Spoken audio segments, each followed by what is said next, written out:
Standing Committee on Land to the Senate, one by the Makueni County Assembly on environment and climate change regarding the adverse effects of rock blasting for the construction of Thwake Dam.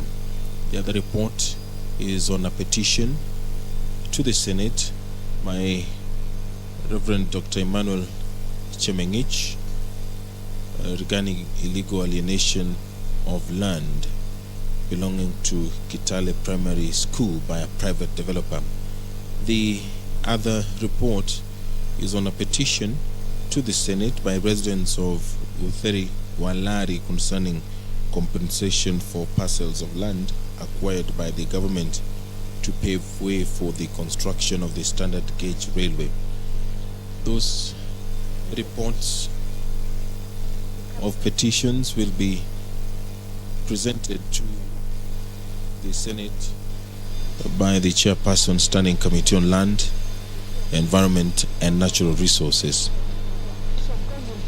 The Chairperson, Standing Committee on Labor and Social Welfare will lay on the table of the Senate the report of the Committee on the Persons with Disabilities Amendment Bill. This is Senate Bills number 29 of 2020.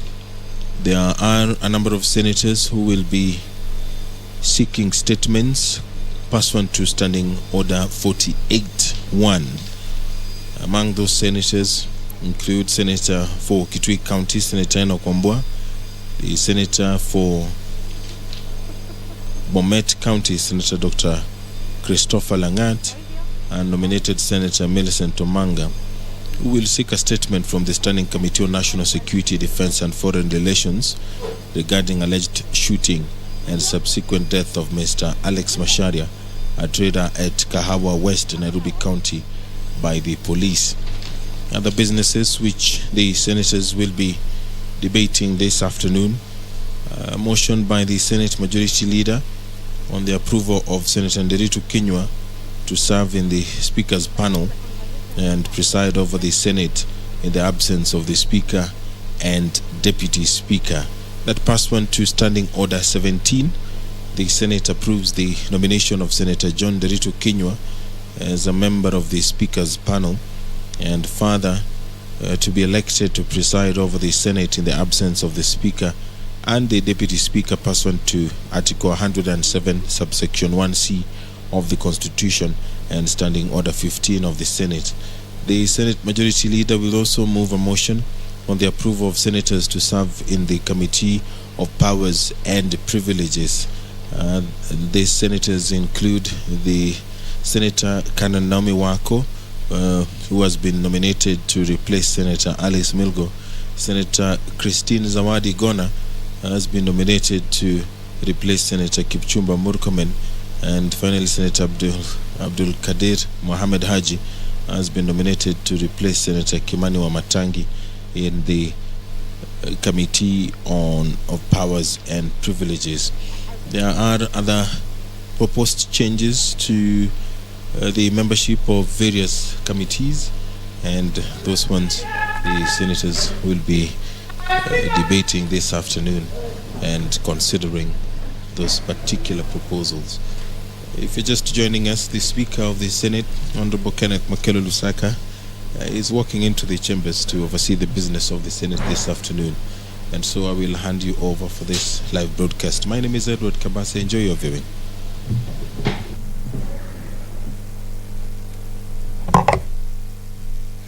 Let us pray. Almighty God, we beseech you to behold with your abundant favor and blessings as your servants whom you have been pleased to call to leadership positions in this republic. We seek guidance to treat and consider all matters that shall come under our deliberation in so just and faithful a manner as to advance the peace, prosperity, and welfare of our country and of those whose interests you have committed to our charge. Amen.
Order number 1, administration of oath. Order number 2, communication from the chair. Order number 3, messages. Take your seat, Senator Kangata.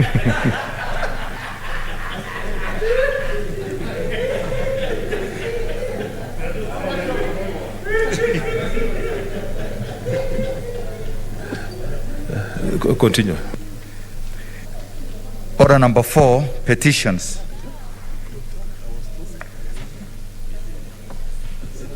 Senator Kasanga.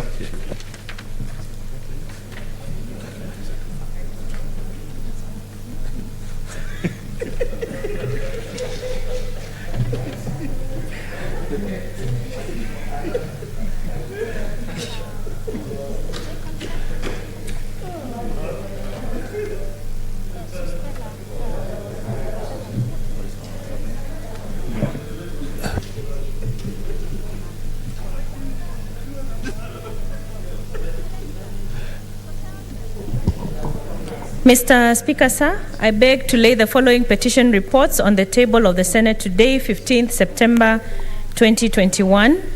The report of the Standing Committee of Land and National Resources on the petition regarding the adverse effects of rock blasting for the construction of Thwake Dam. And 2, the report on Standing Committee on Land, Environment, Natural Resources on petition regarding illegal alienation of land belonging to Kitale Primary School by a private developer, and report of the Standing Committee on Land, Environment and Natural Resources on the petition by residents of Udheri Walari on the alleged compensation for parcels of land acquired by government to pave way for the construction of the standard gauge railway. Mr. Speaker, the Standing Committee on Land, Environment and Natural Resources is established to Standing Order 2183 of the Standing Orders of the Senate. And Mr. Speaker, the committee continues to receive petitions pursuant to Standing Order 232 of the Senate Standing Orders on matters of its mandate. And Mr. Speaker, the committee thanks the offices of the Speaker and the Senate and the Clerk of the Senate for the support extended to the committee in the execution of its mandate. It also extends its appreciation to the petitioners, the cabinet secretaries, and stakeholders in their submissions. Mr. Speaker, on behalf of the committee, the report on the Standing Committee of Lands, Environment and Natural Resources on the petition concerning the adverse effects of rock blasting at Thwake Dam. So at the sitting of the Senate held on 21st July 2020, the Senate presented the Speaker presented a petition submitted by Mr. Robert Musyoka, Acting Clerk, Makueni County Assembly, on behalf of the Sectoral Committee on Environment and Climate Change concerning the adverse effects of rock blasting at Thwake Dam. And the committee conducted investigations, a site visit in Thwake Dam in Makueni, and met with the community neighboring the Thwake Dam. And the committee noted that the contractor on site confirmed that there was blasting going on at night, and it would continue for at least two more months. At the end, the blasting was causing noise pollution and respiratory problems to the residents. In response to this, NEMA indicated that the contractor on site had acquired all environmental licenses and permits necessary for dam construction, but appeared to be in contravention of the limits set. Mr. Speaker, the committee recommends that NEMA ensures that the contractor on site adheres to all environmental licenses and permits necessary for dam construction, and that as per the Environmental Management and Coordination Act, Section 108, a restoration order is issued should the NEMA find the contractor on site to have caused any environmental damage during the construction process. Mr. Speaker, sir, on the second report, at the sitting held on 17th February 2021, Senator Dr. Michael Mbito reported to the Senate that a petition had been submitted through the clerk concerning the alleged illegal alienation of land belonging to Kitale School Primary by a private developer. The committee invited the Cabinet Secretary of Ministry of Lands and Physical Planning, the chairperson of NLC, and the private investor accused of alienating the parcel of land, Dr. Nathaniel Tum, who appeared virtually before the committee. The committee then conducted a site visit for the school in Kitale, Trans Nzoia, on 10th August 2021, accompanied by the stakeholders. While on the visit of the disputed land, the committee made stringent recommendations on site after learning that the respondent informed the members that he did not own part of the land in dispute. The committee resolved that the portion be resurveyed by the Ministry of Lands, Department of Survey, and a title deed be issued in favor of the school. The committee also recommends that the entire 55 hectares, as indicated in the letter referenced DURP/10/1/161, dated September 14, 1973, signed by the then Director of Urban and Rural Physical Planning, addressed to the school, be reverted back to the school with immediate effect. Mr. Speaker, on the third petition, at a sitting held of the Senate held on 30th May 2018, the Speaker of the Senate reported to the Senate that a petition had been submitted through the clerk by 4 residents of Udheri Walari concerning compensation of land parcels acquired by government to pave way for the construction of the SGR.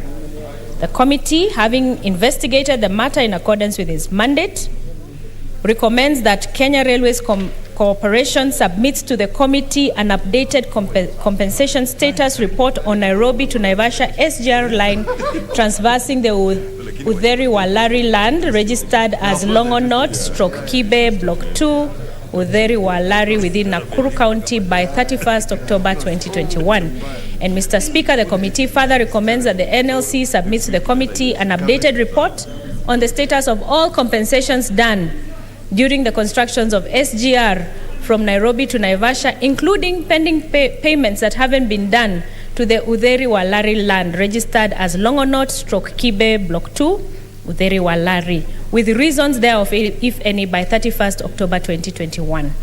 It is now my pleasant duty and privilege on behalf of the committee to present these reports to the Senate. Thank you.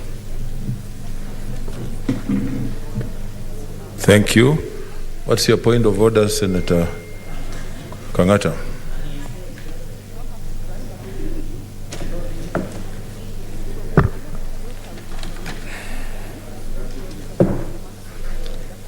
Thank you, Mr. Speaker.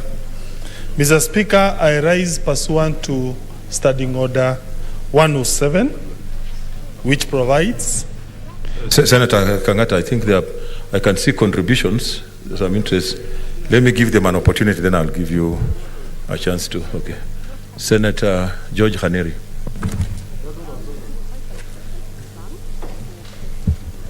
Mr. Speaker, I want to thank you for giving me this opportunity.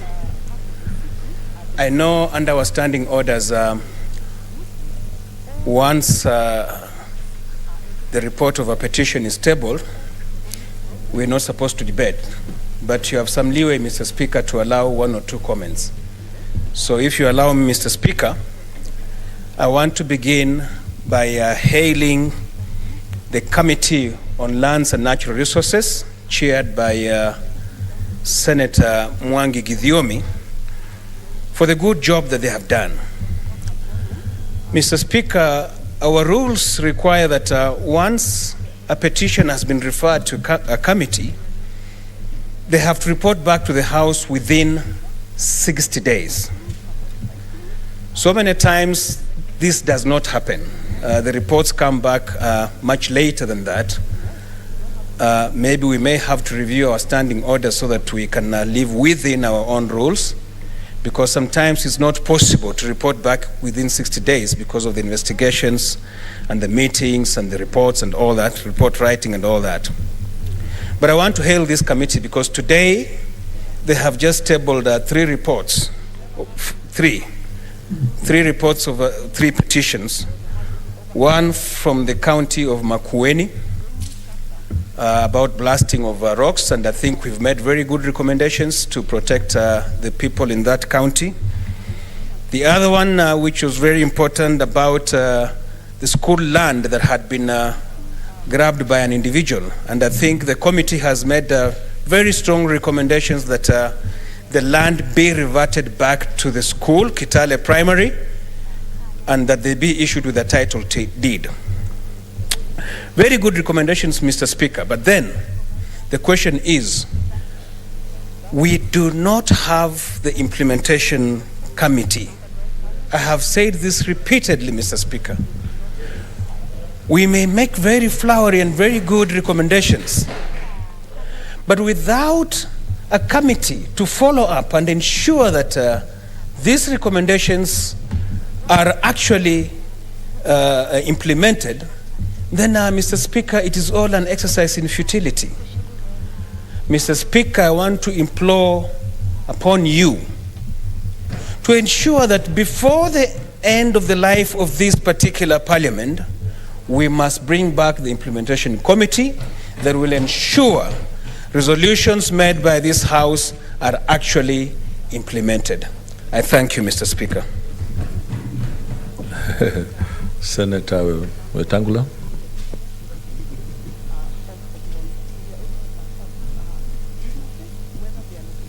I want to thank the committee for those very incisive recommendations, particularly in relation to the land grabbed by a well-known land grabber in Trans Nzoia that has now been ordered to be given back to the school. But, Mr. Speaker, I just want to emphasize the point raised by the distinguished Senator for Vihiga. I think I've spoken on the floor of this House, Mr. Speaker, not once, not twice, not thrice, about the need for follow-up to all these very far-reaching and just recommendations. Unfortunately, Mr. Speaker, it doesn't seem to get traction. A whisper from the fly on the wall in the SBC, Mr. Speaker, tells us that your attempt to bring back the implementation committee has been resisted by some members of the SBC. And, Mr. Speaker, it is a shameful thing. We want to encourage you, Mr. Speaker, and urge you that if SBC is becoming an obstruction and a hindrance to bring back the implementation committee, bring the matter to a committee of the whole so that the whole Senate can sit and discuss and agree. Because, Mr. Speaker, every other thing we did, on Monday you allowed us to go to Laikipia to see the suffering of the people of Laikipia under the attacks and the weight of ravaging bandits. We will prepare a report, read it here. Chelargei will make a few pleasant noises about it, and that is the end of it. Mr. Speaker, we must have a committee that follows every resolution of this House, whether it's from committees or the House as a whole, so that all our decisions are not in vain. Thank you. Senator Mtula Jr. Thank you, Speaker. At the onset, I must say, as member of SBC, that I'm not amongst any of the people who are resisting that sort of proposal to have an implementation committee. And the reason I say so, because, Mr. Speaker, those are the sounds that Senator Kangata was complaining about.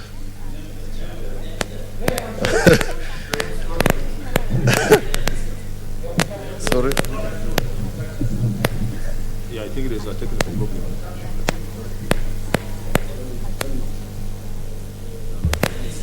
Thank you. I was saying that those obstructions are the ones that ended up with Senator Kangata having various noises when he was making a contribution yesterday.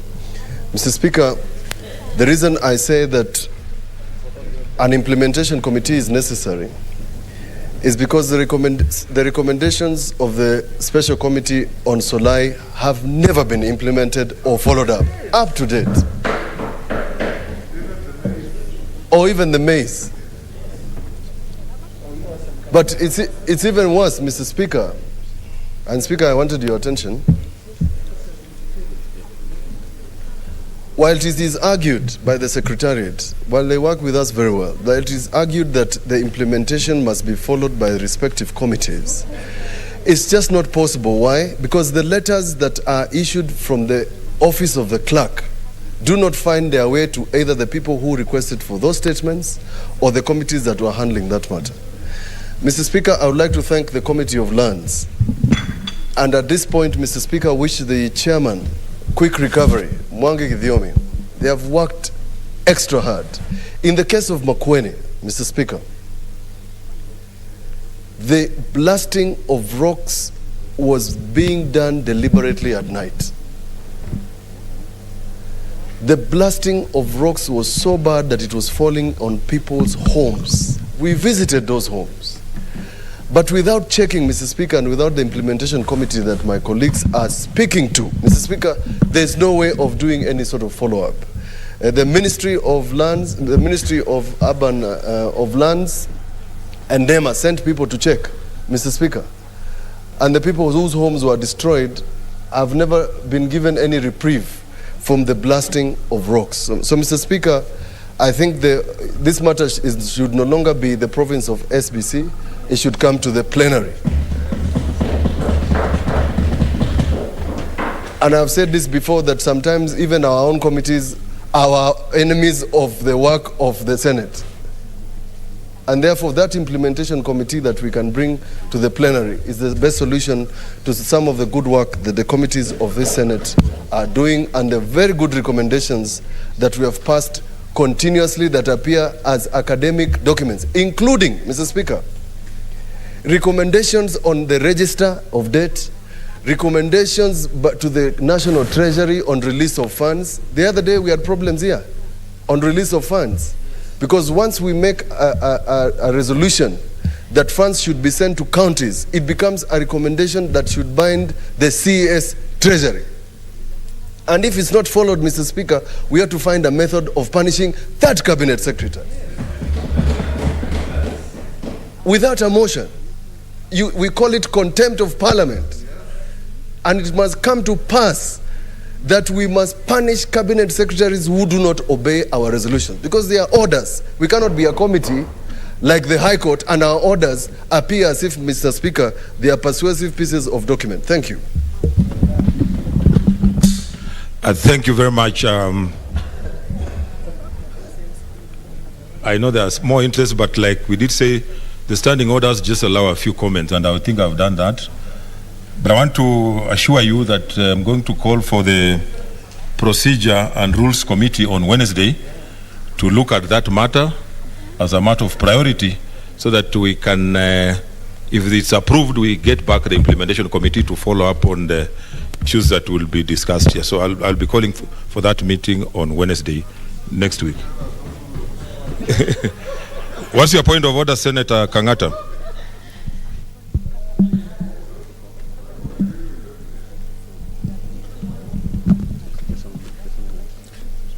Thank you, Mr. Speaker.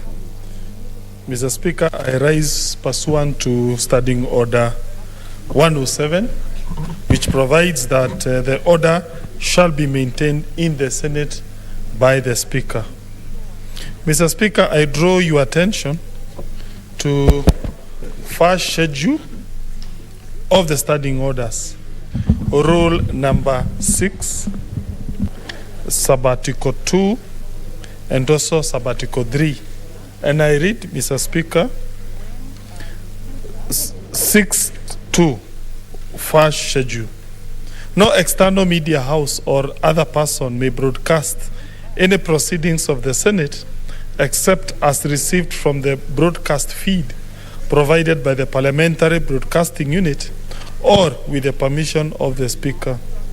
Sabbatical 3 provides, and I read, a media house that receives a broadcast feed from the Parliamentary Broadcasting Unit shall broadcast it without any manipulation or distortion. Mr. Speaker, also allow me to read first schedule, Rule 7, Sabbatical 1, which says, any person who fails to comply with these rules shall be liable to such penalty as the Senate may, on the recommendation of the Committee of Privileges, consider appropriate. Mr. Speaker, I draw your attention to those rules because of something that happened yesterday. Mr. Speaker, yesterday I had a request for statement.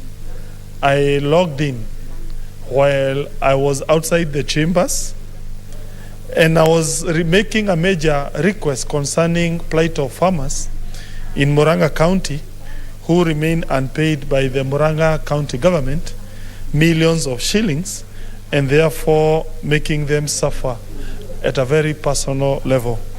Pursuant to that request, when I tried to log in externally, I was unable to do so. No, yes, of course, there was a small technical problem, and therefore I decided to come to the chamber and make that request orally on the floor of the House. But later on, it appears somebody manipulated yesterday's Senate proceedings and gave a false voicing over, which inserted somebody purportedly saying that I was seated in a certain bar. Mr. Speaker, for the record, yours truly has never touched any drop of beer or any form of beer or wine or any alcohol product since the time yours truly was born. Mr. Speaker, yours truly has never taken any cigarette. Yours truly has never taken any form of drug since he was born. And that is based on, Mr. Speaker, that is based on my very strong religious upbringing. And therefore, anyone who purported to show me in such kind of a setting is not only insulting me at a very personal level, insulting my religion, which is Catholic. I happen to be a member of an organization called Pioneer, which amongst the Catholics, it opposes alcohol consumption. Mr. Speaker,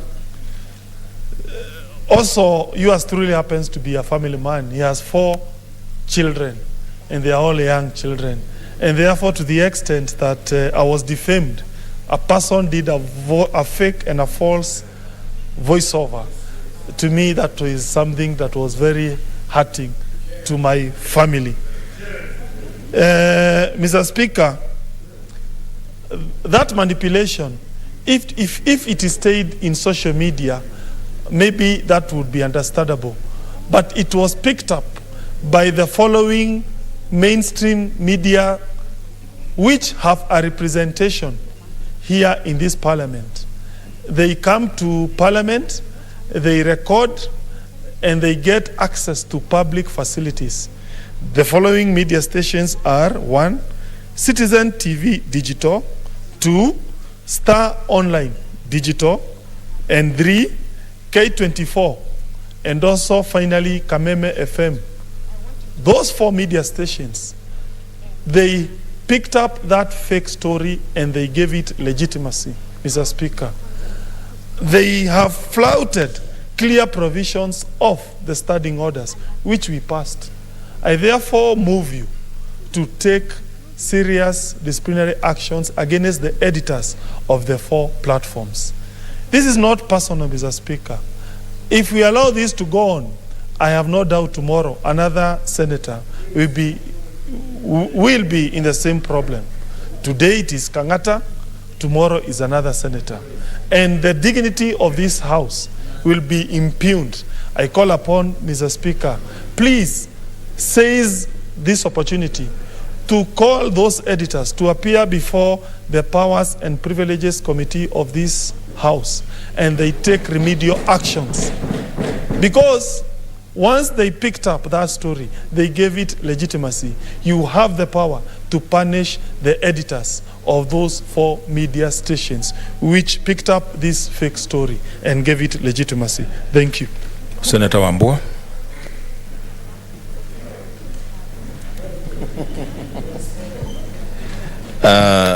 Thank you, Mr. Speaker. Mr. Speaker, I stand here to to condemn that action by especially the mainstream media houses. The Speaker, I am a journalist of good and long standing in this country, and journalists all over this country are guided by the Code of Conduct and Ethics for the Practice of Journalism in Kenya, which is actually the Bible or the Quran for professional journalists. And in that Code of Conduct, Mr. Speaker, a principle of verification of news is a cardinal principle. Speaker, protect me from Senator Nyamunga. Thank you. So, the Speaker, I'm saying that the Code of Conduct for journalists demands that before you publicize any information about any person, you must counter check and verify and be sure that the information you're publishing is factual. The Speaker, I have said in one of our forums that yes, at a very personal level, Senator Kangata has been hurt by that kind of publication. But the Speaker, the dignity and the social standing of the Senate of the Republic of Kenya is in disrepute on account of that publication. Because a wrong impression is created that senators would transact Senate business from brothels. Mr. Speaker, that is a serious matter. And so, Mr. Speaker, just to help my friend and my colleague, Senator Kangata, and this House, the procedure is very clear. This matter must be taken up, first of all, with the Editors Guild.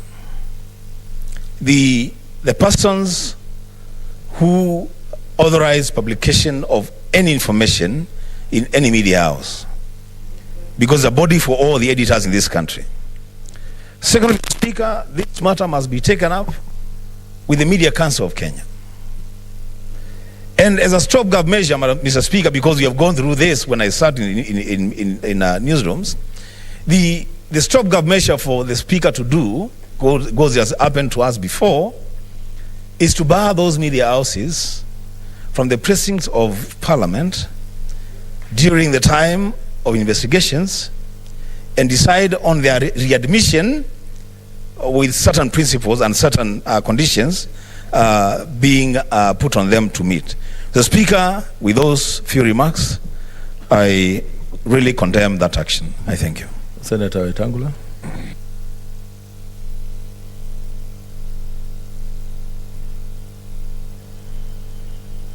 Mr. Speaker, I rise in defense of the distinguished senator from Murang'a, Mr. Speaker. Yesterday we were in this house, and Mr. Speaker, when he logged in on the Zoom platform and his picture didn't come on the screen, you said he needed to have an appropriate platform through which would allow him to communicate. And those of us who saw him on the screen, Mr. Speaker, clearly saw that the distinguished senator was in fact in his car, probably driving here. And to buttress that, he was within the chamber in less than 5 minutes. He was even able to prosecute his statement. I was horrified, Mr. Speaker, when I woke up in the night to read papers online, to see one paper saying, in written, that you sitting on that chair overheard, I don't know where they got this from, overheard a member saying that the distinguished senator from Murang'a was in Sabina Joy. Mr. Speaker, Sabina Joy is a notorious dirty place in the history of Nairobi from time immemorial. It is not just a bar. And it's a house of sin, Mr. Speaker. And for the media to pick up that kind of gutter reporting and proceed to malign the senator with abundance is something that must be condemned and is contemptible, Mr. Speaker. Mr. Speaker, these House broadcasts are live. And right now we are not competing with the lower house. We are the only house sitting. So there is nothing like they picked the proceedings later because they were beaming on the other house. It was live. So nobody has an excuse to pick it up, distort it, and churn it out as fake news, Mr. Speaker. An apology is desired and must be meted out to Senator Kangata and the House, and Mr. Speaker, all the other required punitive measures that have been spoken to by our distinguished colleague who is a long-standing journalist, Senator Wambua, and Kangata himself, are appropriate. Because, Mr. Speaker, you malign one senator, you malign all the senators. You malign one senator, you malign the entire House. And to drag your name in, Mr. Speaker, that you overheard somebody mentioning Sabina Joy is a matter of serious contempt of the chair of this House. Thank you, Mr. Speaker. Mr. Speaker, I was not present yesterday, but on my way back to Nairobi, I was alarmed by the statement that showing that Senator Kangata, who I've known to be a man of good standing, was at Sabina Joy. So I didn't understand what he was looking for there. But worse still, from the video itself, you could tell that the video had been manipulated. What bothers me, Mr. Speaker, is that that video has a commentary. Somebody appears to be commenting in the video. Is at Sabina Joy, is at Sabina Joy. Now, this is how you remedy such things. Number one, KBC who are here must release the correct video. Verbatim. And not later than 1 hour after your pronouncement. That's number one. Secondly, you then deal with the people who then broadcasted the wrong video. They must give an explanation to this House as to how they got that video. Mr. Speaker, I must say that I drafted the cybercrime law. And in drafting the cybercrime law, this is exactly what we were avoiding. And when we were complaining about manipulation of servers, this is exactly what we were saying. You, first of all, manipulate numbers, you manipulate a voice, the next time, they are going to manipulate you. They are going to show you without clothes, but with your voice. That's how dangerous it is. And we must deal with this issue because the person who did this not only did this to Senator Kangata, a man of good standing, but violated befouled the nature and the good standing of the House of the Senate. Mr. Speaker, you cannot be kind to these people. You cannot. And I have seen discussions going on somewhere in a platform. We must tell the media that must be responsible about what they put out there in social media. We apologize to you, Kangata, and to your family. This must have caused you distress. I don't know where you slept. I hope you slept well. For somebody to allege that during the day when you are supposed to be in the Senate, you are in a brothel, cannot have been a good thing for you last night. So if there was any harm caused to you, we feel sorry. But the Speaker, please remedy that situation for the good reputation of this man who is not only a family man, but has children who are possibly accessing that video right now as we speak. Thank you, Mr. Speaker. Senator Ali Abdullahi. Thank you, Mr. Speaker. Mr. Speaker, sir, I think this country is going to the dogs. If we continue like this and you allow the media to behave the way they want and the media becomes rock, then we are in trouble, Mr. Speaker, sir. If I was the one, then I would not be sitting here like Kangata. I would have been looking for people and dealt with them properly. Because if this is the way they want to deal with us, Mr. Speaker, this is very serious. And I apologize also to Senator Kangata, who I am learning today that he's a very religious man. I didn't know that.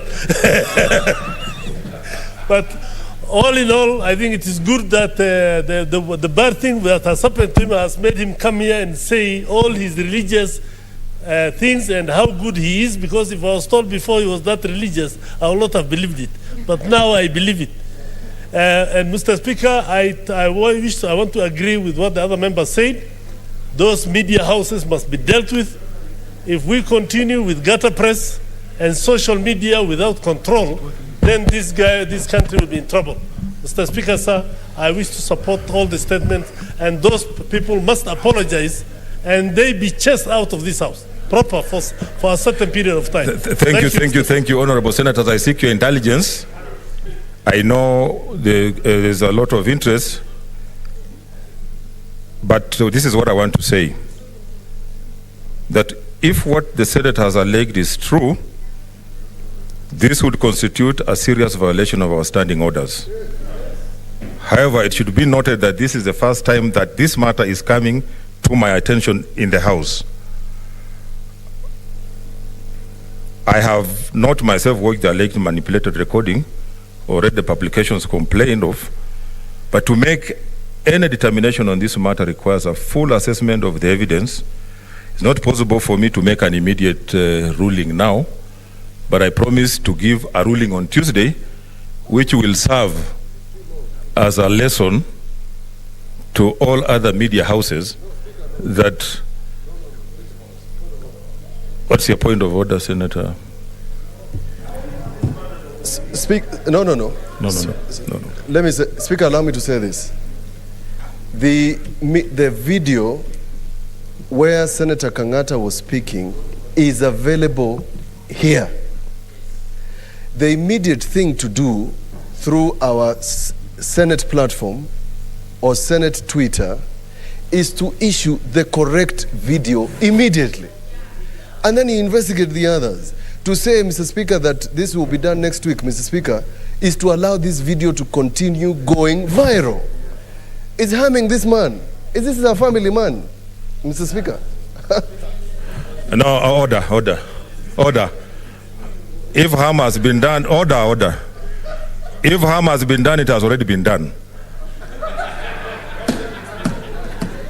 Order members.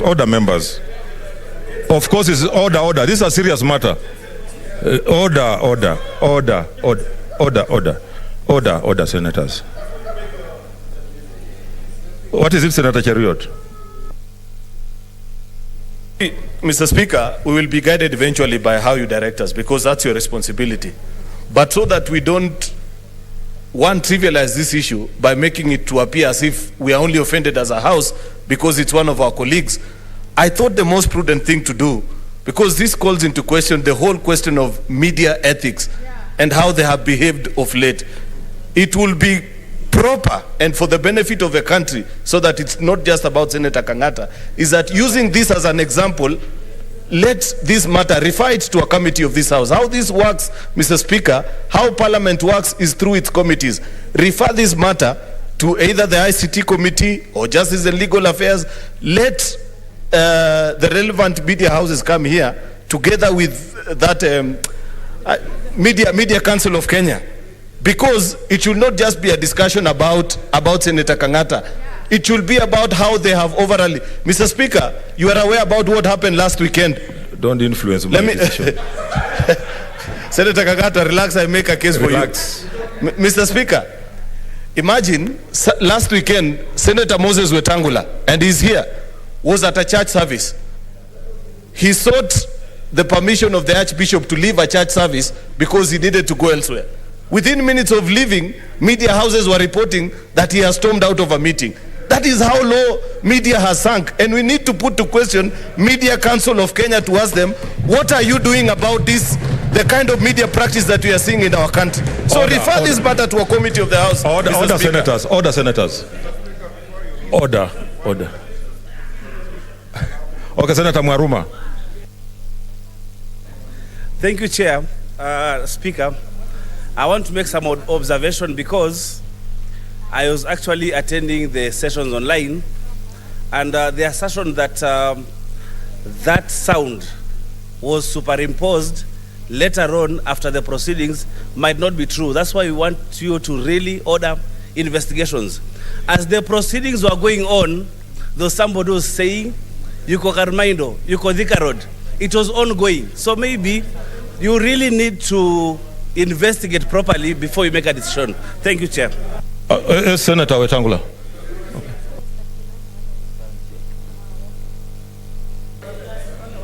Mr. Speaker, before you make a determination, it will really help this perfect gentleman from Moranga, Senator Kangata.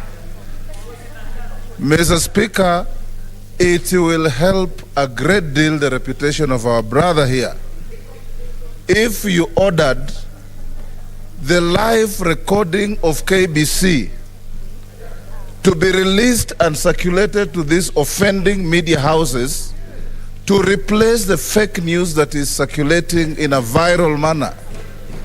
So that, Mr. Speaker, as you bring your ruling at a date you are suggesting, they will have purged the offense by releasing the correct version of the proceedings. And I want to tell my brother, Senator Mwaruma from Taita Taveta, we were in this house live. There is not a single person who shouted that Kangata was on Thika Road or at Karmaindo or at Sabina Joy. We were sitting here, the house was dead silent. Even Senator Foisiolo was here sitting with me here. There was no such noise coming from the house, Mr. Speaker. So if anybody is inventing news, fake news, and circulating it to malign Senator Kangata, even if we don't like Senator Kangata, will die defending his right to enjoy his freedom without hindrance, Mr. Speaker. Okay, order, senators. Like I was saying, you know, the Speaker uses evidence produced to him in this House. I was making a ruling, and this is the ruling that this is a serious matter. I've been a victim myself of media, and that's why I'm saying that it does not matter how long it takes, but justice must be done.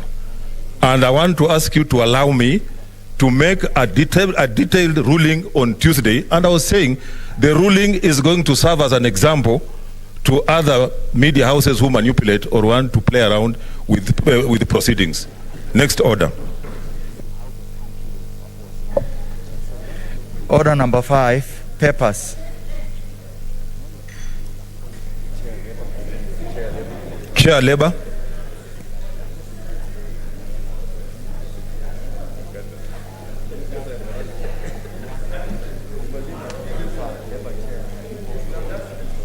Next order.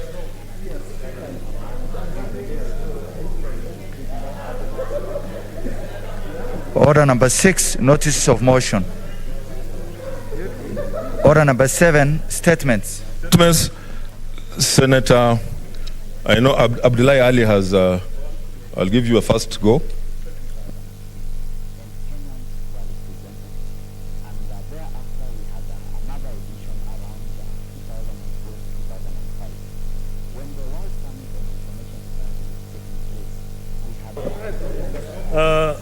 Thank you, Mr. Speaker, sir. Mr. Speaker, sir. Mr. Speaker, sir, I rise pursuant to Standing Order 48-1 to seek a statement from the Standing Committee on National Security, Defense and Foreign Relations regarding the crisis in case of abductions and disappearance of members of the public. Mr. Speaker, sir, in the statement... Let's consult in low tones. Let's consult. It's an important statement being raised. Please. Let's consult in low tones. Thank you, Mr. Speaker. Mr. Speaker, sir, I rise pursuant to Standing Order 48-1 to seek a statement from the Standing Committee on National Security, Defense and Foreign Relations regarding the crisis in the cases of abduction and disappearance of members of the public. In this statement, the committee should, 1, Mr. Speaker, sir, look at the whips here. Oh. No, but let's consult in low tones. Let's consult. Let me say my statement. Please, please. In the statement, I need protection, Mr. Speaker, sir.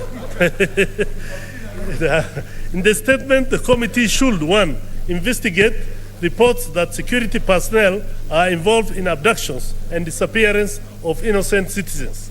2, explain the circumstances that led to the disappearance of Professor Mr. Abdi Wahab Sheikh Abdi Samad, ID number 8990-184 from Wajir County, who was abducted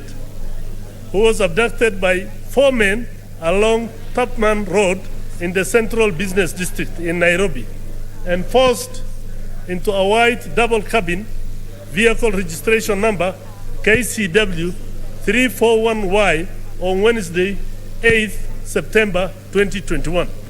3, outline the measures the Ministry of Interior and Coordination of National Government has put in place, if any, to establish the whereabouts of Mr. Abdi Samad and any other missing person, and to bring to book the persons involved in such heinous acts. And 4, state the steps the Ministry will take to dispel fears caused by allegations that security personnel are involved in incidences of abduction and extrajudicial killings of innocent citizens instead of following due process and arresting individuals suspected of unlawful activities and charging them in court. Thank you, Mr. Speaker. Okay, Senator Enoch Wambua.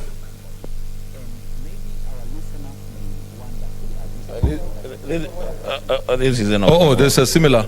Yes, Senator Mwenye Haji, just to contribute.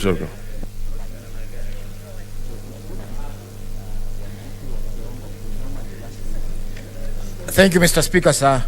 I rise pursuant to Standing Order number 48-1 to seek a statement from the Standing Committee on National Security, Defense and Foreign Relations regarding the rise in cases of abductions, detention and forced disappearance of people in the country in general and in Mombasa County in particular. Mr. Speaker, sir, in the statement, the committee should, 1, explain the whereabouts of Abdul Hakim Sagar, who was abducted by National Security Agency in Old Town area of Mombasa County on the 18th of August 2021, allegedly for sponsoring terrorism. Number 2, state why Mr. Sagar has not been presented before any court of law to face such charges, if any. Number 3, state why the 3 other suspects of terrorism arrested by the police at Likoni Ferry crossing on the 23rd of August 2021, an event which received wide media coverage, have members to date not been arraigned in any court of law to face the charges. Mr. Speaker, sir, number 4, spell out measures, if any, put in place by the National Police Service to enforce the constitutional provisions and to produce suspects in court within 24 hours of their arrest in order to discourage the emerging trend of detention without trial. Mr. Speaker, sir, in my county, I can count more than 30 people to date who have been abducted by state agents and have not been produced before any court of law. Thank you, Mr. Speaker, sir. Okay, let's consult in low tones. There seems to be a lot of excitement in that corner. I don't know what is happening. Senator Enoch Wambua. Senator Matangi, consult in low tones.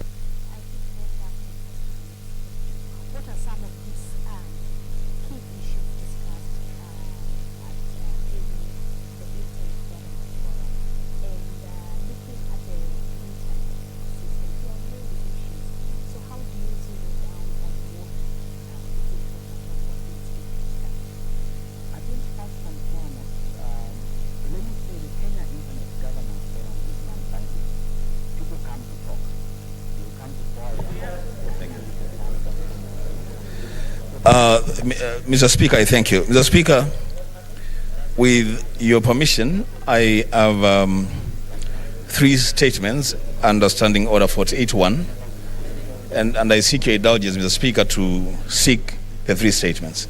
I thank you, Mr. Speaker. And secondly, Mr. Speaker, Senator Wamatangi is holding a parallel meeting in the chamber. Mr. Speaker, please, so that we can also be heard. The Speaker,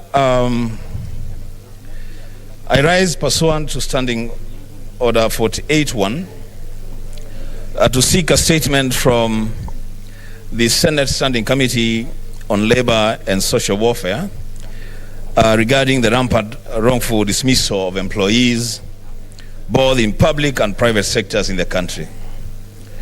As Speaker, in the statement, the committee should, 1, explain the legal and administrative process for dismissal of employees in the public sector in Kenya.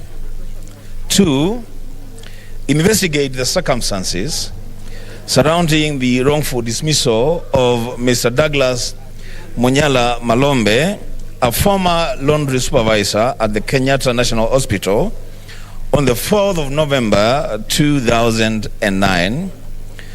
Explain why the Kenyatta National Hospital management has declined to reinstate him despite several directives to the KNH to do so by then Ministry of Medical Services, including a letter by then Deputy Secretary on 30th November 2009 to the then Minister seeking intervention with the board of KNH, and subsequent letter from the Minister's office to KNH on 25th October 2012. And number 4, state when Mr. Malombe will be reinstated to his job and compensated for the period of the wrongful dismissal. Mr. Speaker,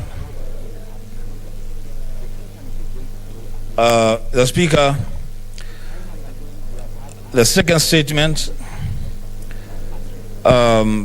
I rise pursuant to Standing Order 48.1 to seek a statement from the Standing Committee on Education regarding the plight of early childhood development education teachers in counties countrywide. Mr. Speaker, there is too much consultation behind me.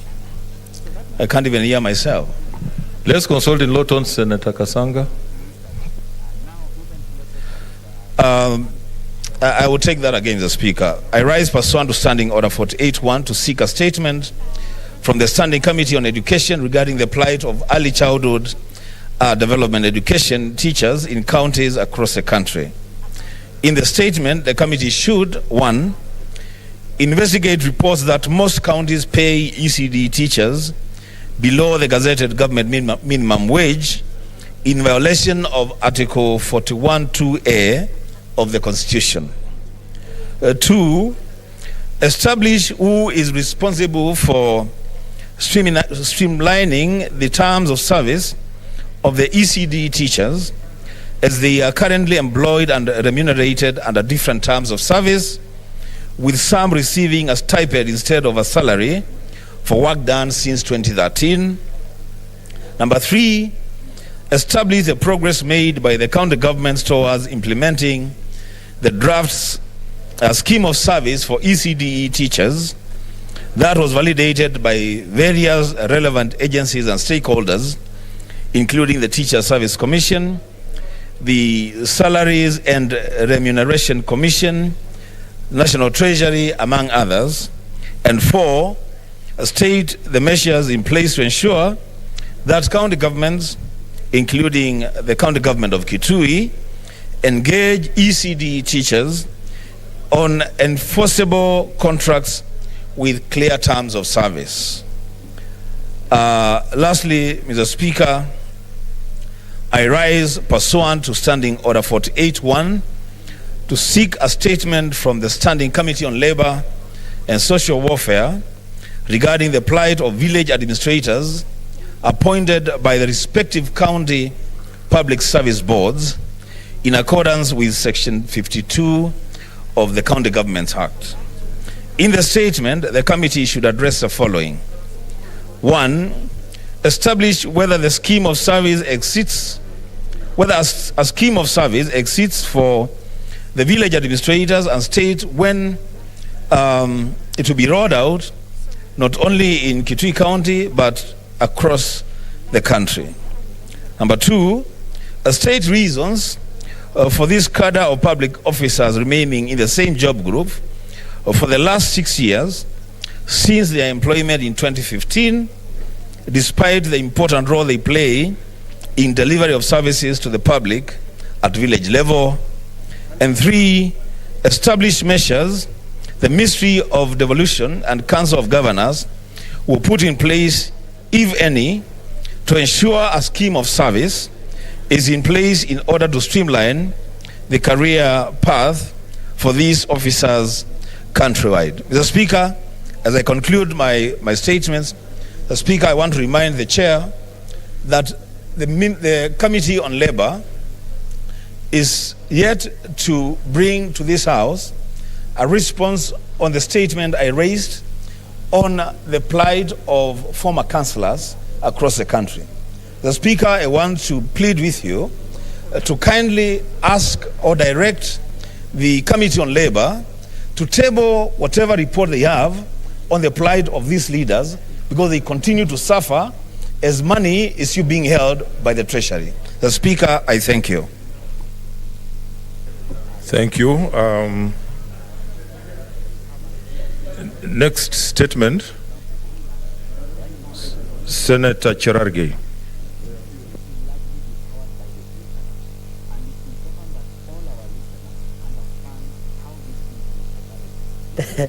Thank you, Mr. Speaker. I would like to call upon my colleagues to be attentive, because this is the statement on the increase. Let's consult in low tones, Honorable. Distinguished Senators. Mr. Speaker, I would request my colleagues. Order. And also unhook, because I don't know who will want to contribute. Some people have been permanently on my list. Okay. Clear everybody, so that then we know who will. Yes, Senator Cherargei, continue. Request my colleagues to listen in, because it's about the increased fuel across the country yesterday. You are aware, Speaker, petroleum super petrol increased to 134 shillings. That was an increase of 7 shillings. Diesel increased to 115. That was additional 7 shillings. Kerosene for the first time, Mr. Speaker, and is being used by mamambogas, like places like Atozweni, even in Nandi somewhere, increased by 12 shillings. Mr. Speaker, on the issue of increase of the government by the Energy and Petroleum Regulatory Authority, Mr. Speaker, pursuant to Standing Order 48.1, I rise to seek a statement from the Standing Committee on Energy on the issue of fuel increase by government as announced by Energy and Petroleum Regulatory Authority, that is IPRA. In the statement, Mr. Speaker, the committee should, 1, state why the government has dropped subsidies, Mr. Speaker, that the funds that are being collected under Petroleum Development Levy Fund that is normally deducted, Mr. Speaker, and therefore exposing our people to fail to undertake price and cushion that is there, Mr. Speaker, thus causing a great ripple effect in critical sectors of the economy due to high fuel prices, and especially at this time of the pandemic, Mr. Speaker. As you are aware, when there is an increment of fuel, the matatu owners normally transfer the burden to passengers, to border passengers, and many others, Mr. Speaker. Secondly, state the reason why fuel prices in Kenya have been on the rise in the past months, yet HIPRA and the Ministry of Energy and Petroleum has done nothing to stabilize the prices and cushion farmers as provided by Petroleum Development Levy Fund and cushion Kenyans, and instead wait and surprise Kenyans with the overnight abnormal fuel increase, Mr. Speaker. Thirdly, state the status of the Ngamia 1 oil drilling by Tulo Oil Company, that is in Turkana County, and the total amount of funds collected by government from the export of the oil and its significance to Kenyans, Mr. Speaker, which should include a stabilization of the pricing of fuel, Mr. Speaker. Mr. Speaker, explain why fuel prices are much higher in Kenya compared to landlocked neighboring countries, including Tanzania, Uganda. Yet they collect the fuel from our port in Mombasa, Mr. Speaker. And you are aware, Mr. Speaker, that when you do comparison between these countries, where Kenya is through Mombasa port get their fuel, yet it is going, Mr. Speaker. Mr. Speaker, the final point is that, as you are aware, most of these pricing are half, Mr. Speaker. 8% go to value addition tax, which is a half of the taxation that is there, Mr. Speaker. And therefore, in fact, Mr. Speaker, the operationalization, as they are saying in Finance Act 2018 and Tax Law Amendment 2020, the Committee of the National Assembly give the flesh that was there, Mr. Speaker, to ensure that this operationalization. So finally, Mr. Speaker, I want to call upon the committee, and I request, Mr. Speaker, because this is the urgent matter. As we talk, Kenyans are suffering now. Almost a half of Nairobians are working. They cannot board a matatu or a border because the increment of fuel means there is an increment of price, Mr. Speaker. Mr. Speaker, you and me come from the region where farmers depend on diesel to be able to put in their tractors and be able to plow.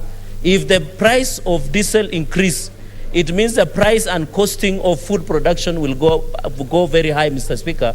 And therefore, in Bungoma, in Trans Nzoia, and where I come from, Mr. Speaker, if diesel is very high, Mr. Speaker, and then it means that is being transferred. Mr. Speaker, that was just a rider on the statement that I showed, but I thank you, Mr. Speaker. Don't discuss the statement. Senator Cheruiyot. Thank you, Mr. Speaker. I have to be careful after the incident with Senator Kangata on the things we say. Somebody cheekily mentioned that Senator Cherargei is riding himself, which is not a very good thing in that statement.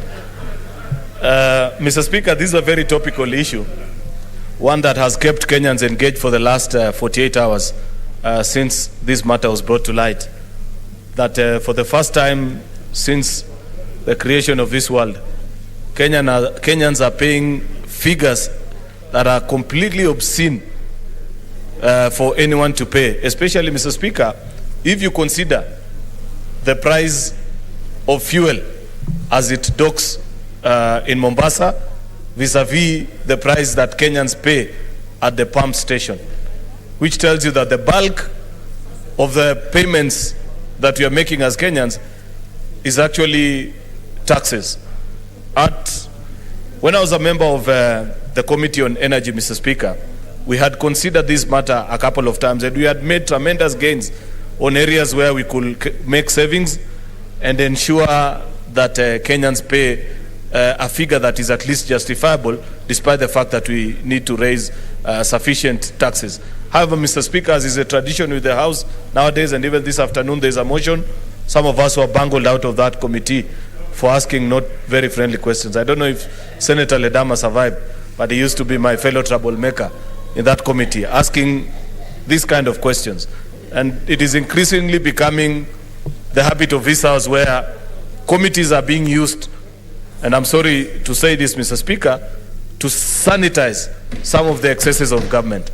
And therefore, Mr. Speaker, on this particular issue, much as the Committee on Energy can lead us on the question, such is the matter that you invite the Committee of the Whole to sit through together with EPRA and the Ministry of Energy to come to the floor of this House and explain. Because, Mr. Speaker, when members of this House retreat to their constituencies this weekend, I can assure you, in every gathering that you will appear, people will want to lynch you because of the price that they are paying, even those who don't drive cars.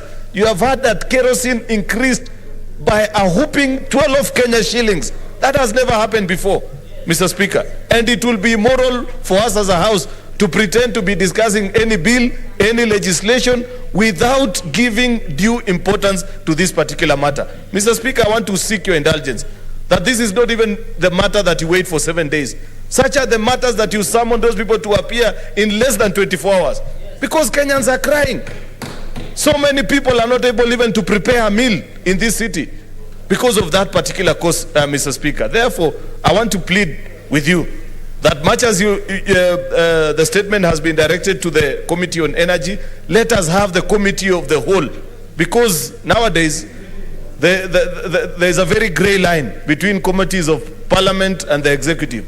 It's no longer possible to tell on which side to draw the difference. We have seen it in many of these committees. And in fact, when you try to appear as a member, as a friend to the committee, you are being chased by some of these chairs that we picked.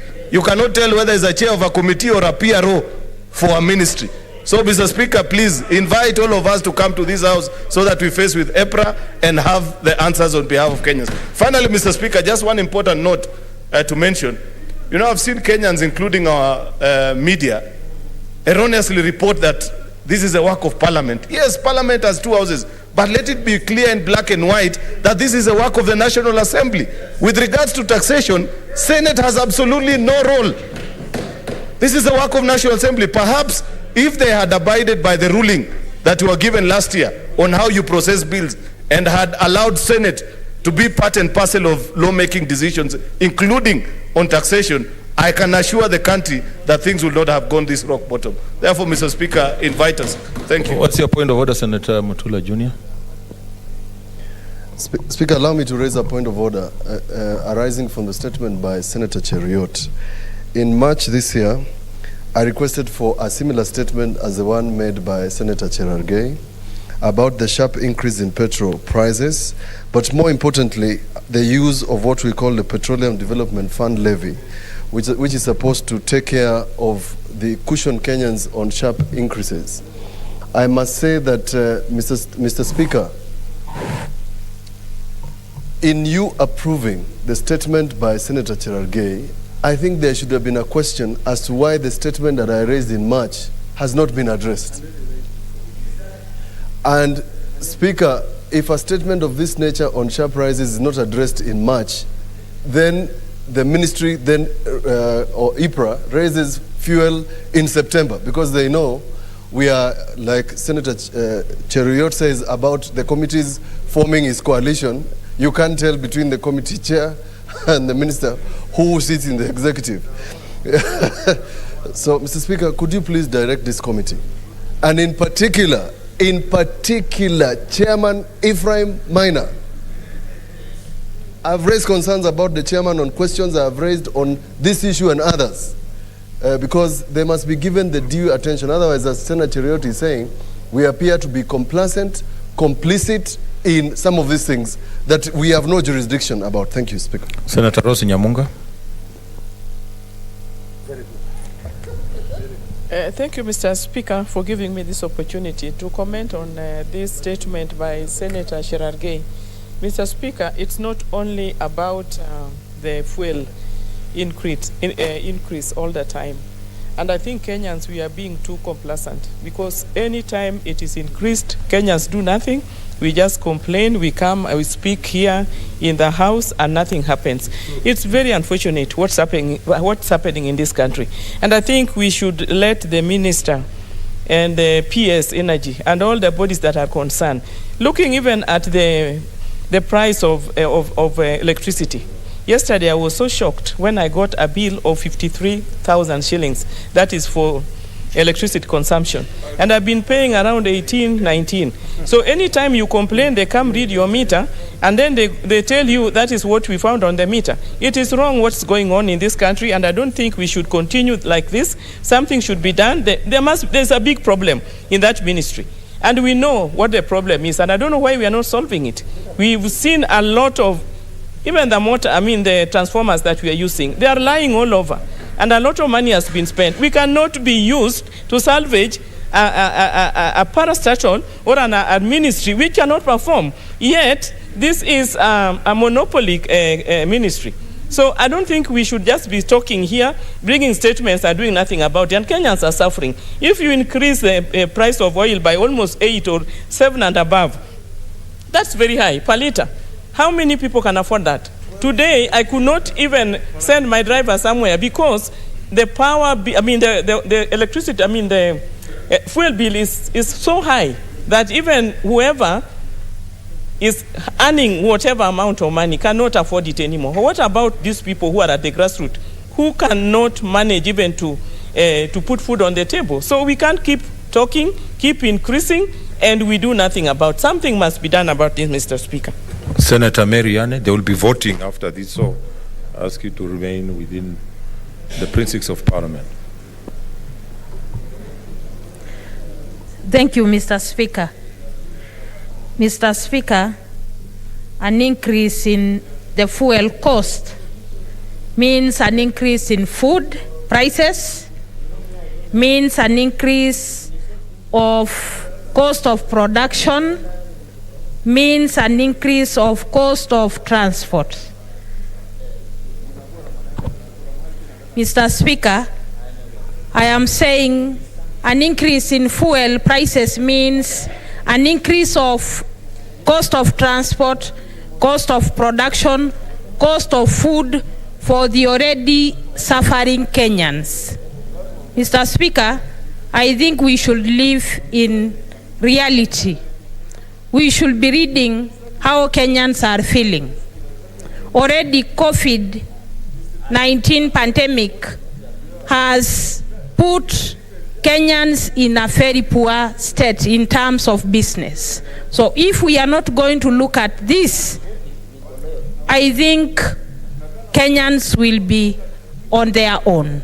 And therefore, Mr. Speaker, I think the Energy Committee should summon the Ministry of Energy immediately and the Ministry of Petroleum immediately so that we can look at this and come up with a long-term solution and a short-term solution, because Kenyans are really suffering. Kenyans are feeling the pain. I thank you. Senator Mohamud. Mr. Speaker, thank you very much. Ideally, the cost of fuel should be dependent on the cost of international fuel prices. We are not aware that fuel price is increasing all over the world, and yet, Minister of Energy keeps increasing fuel prices in the country. We know, Mr. Speaker, taxes account for over 40% of fuel prices in Kenya. And in fact, is it a way that at this time when the economy is down, that the KRA and the people looking for taxes are actually looking for taxes through fuel? That's why they increase the prices. And in fact, this hurts Kenyans because every aspect of Kenya depends on fuel issue. So I think I agree with the other members that we must summon the Minister of Energy, and this matter must be discussed seriously so that we cushion Kenyans against this. Finance Act comes once, and when the National Assembly passes the Finance Act and they levy taxes and charges on many commodities, then the fuel is left now to the Energy Regulation Authority just to increase the price the way it wants. I think something must be stopped, frankly. There must be some cushioning against this haphazard increase of fuel prices by the Minister of Energy. I support. Senator Ephraim Mahina.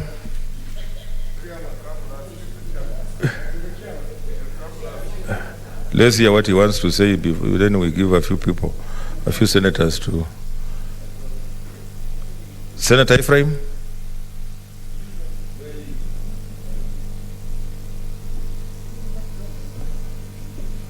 Senator Maina. Okay, Senator Olekina. Thank you, Mr. Speaker. Mr. Speaker, I share the same sentiments as my colleagues. And even though I'm a member of the Energy Committee, this is an issue that I actually advocate for a full house, where we summon the Ministry of Energy for a full house committee so that we can be able to be seen to be trying to address these issues by the people who we represent here. Mr. Speaker, in this country now, we are taxing people, which end up leading to them coming up with ingenious ways of evading taxes. You've heard my sister complaining about her electricity bill, and that is influenced by the price of fuel. Some of us pay 17,000, and then all of a sudden you see it's 43,000 shillings. Mr. Speaker, farmers in Narok are now harvesting. Last week, it cost 1,500 shillings per acre on a combined harvester. Today is 2,000 shillings. Tomorrow, because of the rise of fuel prices, it will be 2,500 shillings. Yet the price of wheat has not gone up. For us, farmers who also deal with milk, you'll find that you're transporting that milk from Narok to Nairobi or from Kericho to Nairobi. These companies that buys milk will start buying milk at 10 shillings so that they can be able to meet their expenses. What are we doing? We are killing this economy. Mr. Speaker, Kenyans out there ought to know, and I want to reiterate, that the Senate does not participate in passing taxes. That is a task which is primarily carried out by the National Assembly. So, Mr. Speaker, unless the entire full House committee deals with this matter, when we summon the Minister of Energy, like today he was supposed to appear, he sent an apology that I will not be coming in there. Until now we've had to summon him to appear after 7 days. The earliest he can come is on the 17th. So, Mr. Speaker, the next Thursday. So, Mr. Speaker, this is a matter that we cannot continue letting it just to go like that. The problem we have, yesterday, the delegated committee really advised this House that we do not have money. Treasury was setting up a sinking fund. Why set up a sinking fund, yet we don't even know where the money from the petroleum levy fund has gone? Why not borrow from that petroleum levy fund if the taxes are too much to pay on behalf of Kenyans? Mr. Speaker, when back in 2013, the cost of fuel in this country was 67 shillings. Now, 135 shillings a liter. Seriously. And the salaries of most people have not gone up. What are we saying? We cannot tax a country to posterity. We are just killing this country. So, Mr. Speaker, I really would like to beseech you, and I'm doing this as a member of the Energy Committee, and I'm not admitting that we have failed, but I think the only way that Kenyans will agree and they will support us is when the entire 47 plus the nominated 20 senators grill the Ministry of Energy to be able to find out the problem of this fuel. Finally, Mr. Speaker, history will judge us wrongly, because back in 2013, and I've raised this issue and I will continue raising this issue until someone out there listens, from the executive. A company by the name of Prisco Network Limited was paid by the Exchequer 9.3 billion to bring in fuel. That company never brought in that fuel. They went to arbitration, and all of a sudden they were told to pay 14.3 billion. And yet, the Ministry of Energy is saying, we are not able to recover that money. Now they are killing NOC. Instead of helping it, they want to lift the 30%, legal notice that allowed NOC to be able to import all the oil. Are we really going to be lying to Kenyans? I see the ESCC calling today. Yesterday they called the board members of the Kenya Power and Lighting to be able to go and grill them because of allegedly they were interfering with tenders. Are we serious enough to bring in change into this country? Or is it just going to be another story where after some time, nothing happens? And even if any cases are brought, they'll just be thrown out. So, Mr. Speaker, this country will stop bleeding when we carry out our oversight role effectively, and also every institution out there, like the DPP, really moves out. There's no reason as to why a company, a private company, and I dare say a briefest company, during Kibaki's time, would still not refund the 9.3 billion shillings that they stole from the public until this time. And we're talking about trying to bring in change. If there's anyone out there who doesn't understand that we will never bring any change because of being complicit, it is time for them to wake up. So, Mr. Speaker, this issue of fuel prices going up, this issue of the economy collapsing, this issue, it's making it difficult for Kenyans to make a living. This House must rise to the occasion now and change that to ensure that anyone who is robbing this country and who is not able to perform their task can be able to first suffer the consequences. Finally, Mr. Speaker, on the same issue of these government bodies, if you see what is happening in Kenya Power, Mr. Speaker, you will cry. On a weekly basis, they change the management, all because of corruption. So, Mr. Speaker, I really would like to beseech you, don't send this to my committee. Have it, even if you want my committee to run it, let it be something we can all deal with it in this House. Thank you, Mr. Speaker. Senator Malala.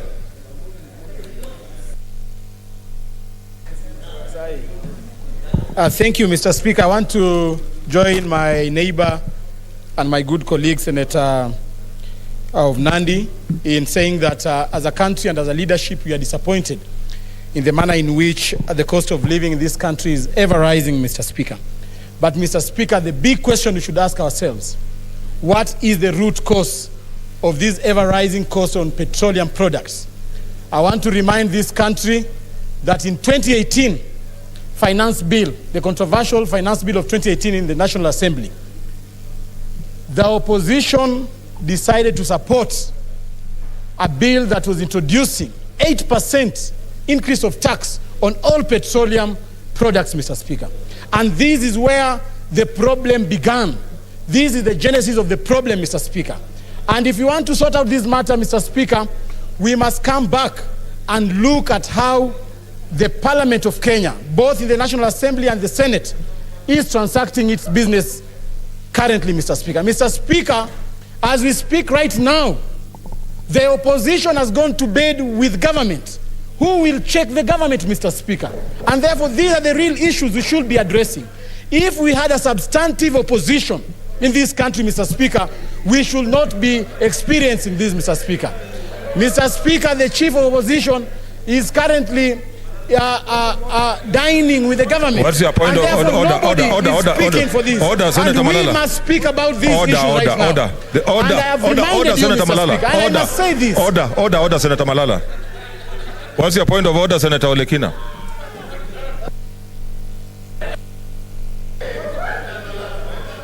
Mr. Speaker, it's a bit absurd for a member of the opposition to come out here and stand and say that this country does not have an opposition.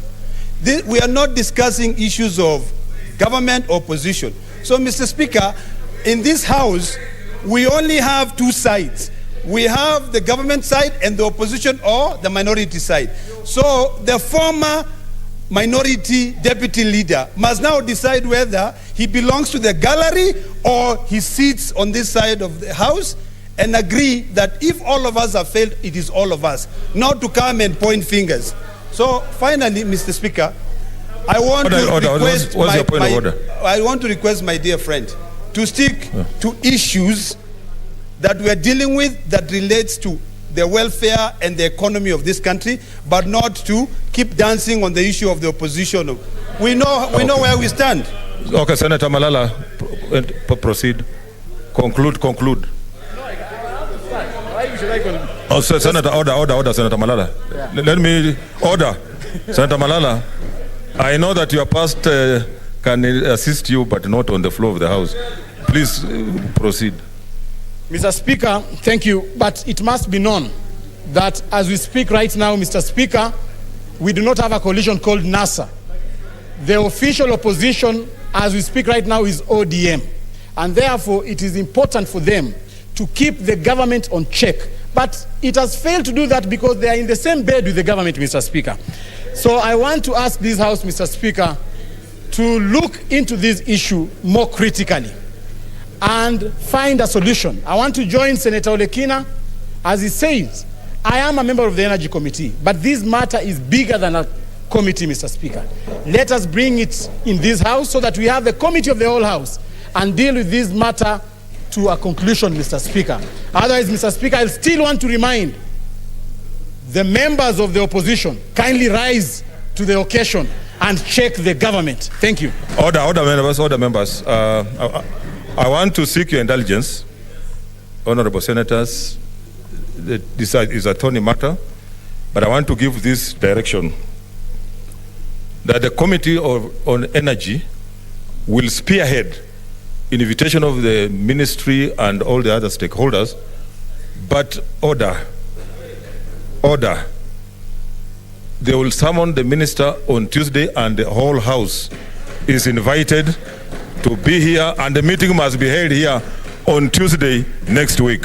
It's so directed. Yes, Senator Wetangula.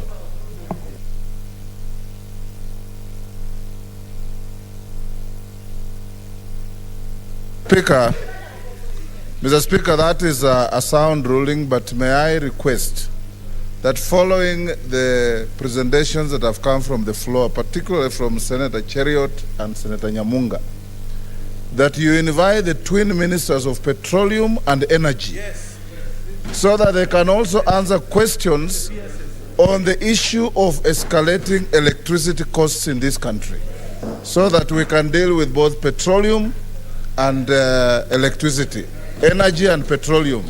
Senator Munez and Charles Keter, both former senators, Mr. Speaker. I want to agree that actually it's the twin ministries, Minister of Petroleum and the Minister of Energy. And the CSS must appear in person. It is so directed. Next statement, Chair. I said the whole House on Tuesday. Senator Lilegwe.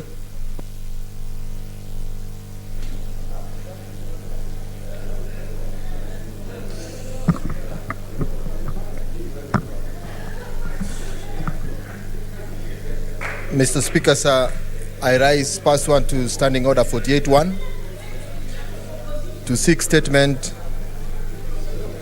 from the Standing Committee on National Security, Defense and Foreign Relations regarding the unfair treatment of members of the Samburu community. Order, Senator Lilegwe. Okay. For the convenience of the House, just take your seat. You'll come. For the convenience of the House, we want to take the vote. Then we'll continue with that. So next order. Yeah, it's order number 12. Order number 12. Order number 12, motion. Adoption of the report of Sessional Committee on Delegated Legislation on the Public Finance Management Sinking Fund Guidelines 2021, Division.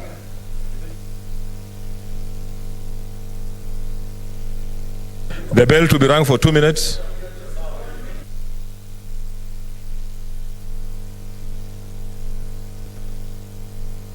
They tell us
Okay, order, take your seats.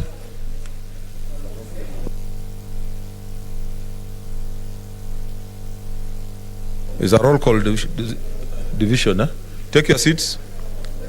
Unless you want to freeze. Take your seats first.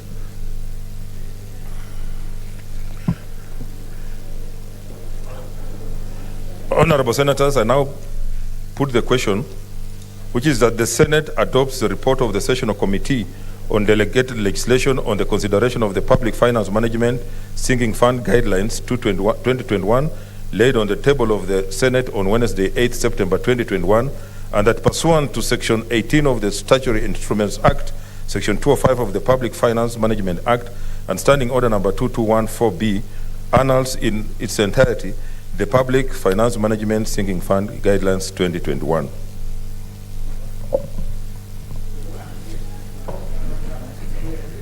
Is a roll call division.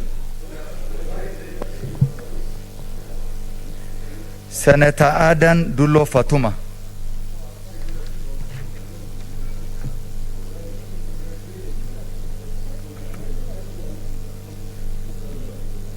Senator Ali Abdullah Ibrahim. I vote yes. Senator Boy Isa Juma.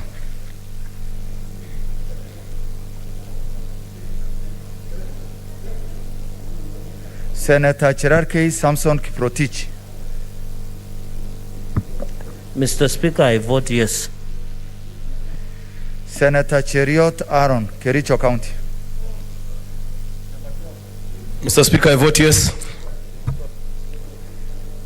Senator Haji Abdul Mohammed, Garissa County. Mr. Speaker, sir, I vote yes. Senator Hargura Godana, Marsabit County.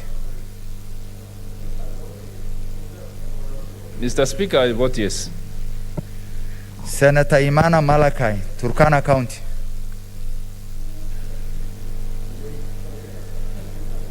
Mr. Speaker, I vote yes. Senator Kajwang Moses Otieno, Homa Bay County.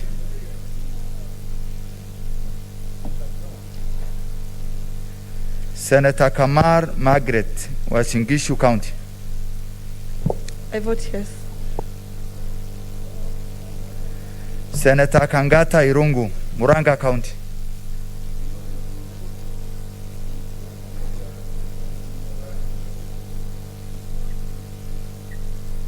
Senator Haniri George, Vihiga County. Mr. Speaker, sir, I vote yes. Senator Kibiru Charles, Kirinyaga County.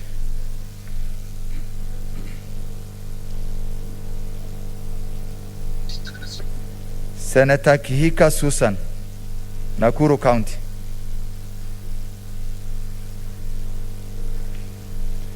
Senator Kimani Wamatangi, Kiambu County. Mr. Speaker, I vote yes. Senator Kindiki Kidure, Tharaka Nithi County.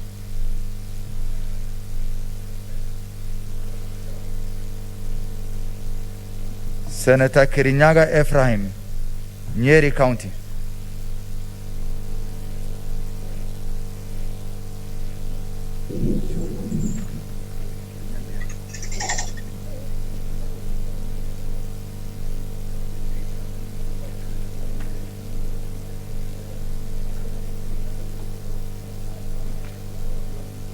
Senator Kirinyaga, vote.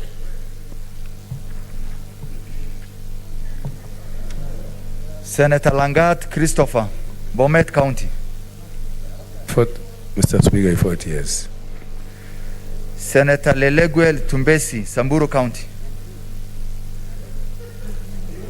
Mr. Speaker, I vote yes. Senator Linturi Mithika, Meru County. Senator Loitip Anwan, Lamu County.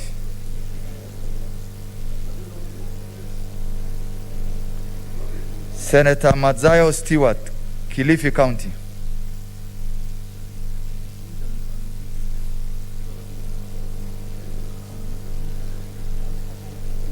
Senator Mahmood Mohammed, Mandera County.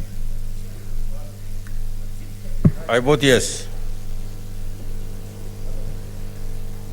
Senator Malala Cleophas Wahungu, Kakamega County. I vote yes. Senator Mbito Michael, Trans Nzoia County. I vote yes. Senator Mbogo George Ochilo Ayako, Migori County.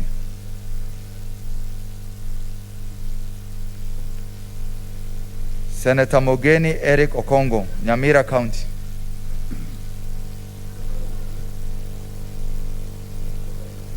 Senator Moi Gideon, Baringo County.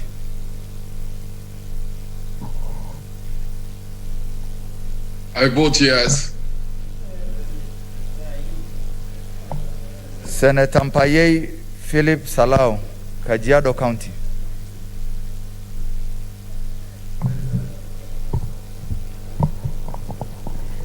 I vote yes on behalf of Kajiado delegation. Senator Murkomen Kipchumba, Elgeyo Marakwet County. Senator Mudama Agnes Kavindu, Machakos County. Mr. Speaker, sir, I vote yes for Machakos County people. Senator Mutula Kilonzo Jr., Makueni County. Mr. Speaker, I vote yes. Senator Mwangi Paul Gidiomi, Nyandarua County.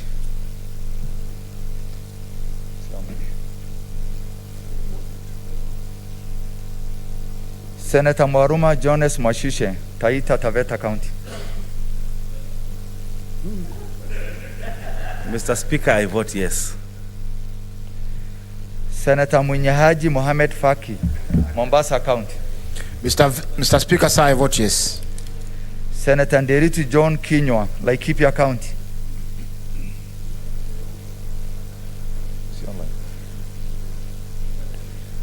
Senator Ndwiga Peter Njeru, Embu County. Senator Olekina Ledama, Narok County. Mr. Speaker, I vote yes. Senator Ongeri Samson, Kisii County. Mr. Speaker, on behalf of Kisii County, I vote yes. Senator Orengo James, Siaya County. Mr. Speaker, I vote yes. Senator Outa Frederick Otieno, Kisumu County. He's online. He's online.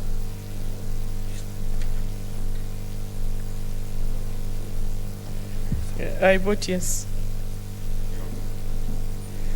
Senator Pogisho Samuel Losuron, West Pokot County.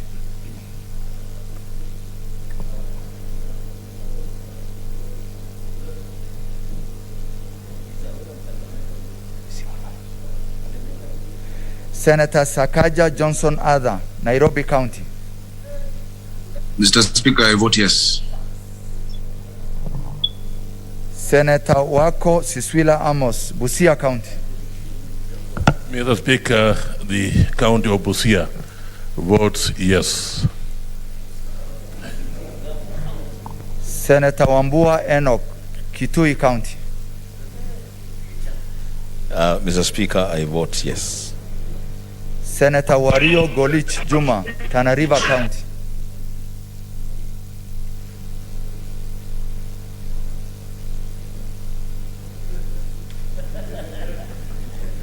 Senator Wetangula Moses Masika, Bungoma County. Mr. Speaker, I vote yes.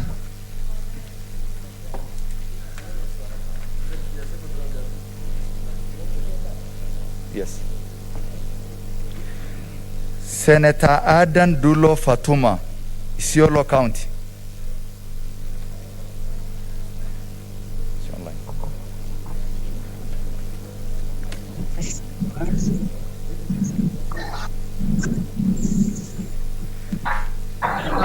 Speaker, I vote yes.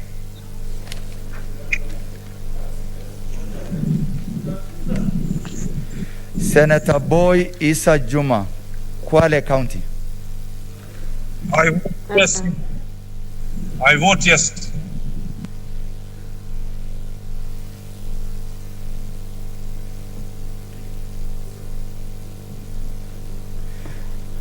Senator Kangata Irungu, Muranga County.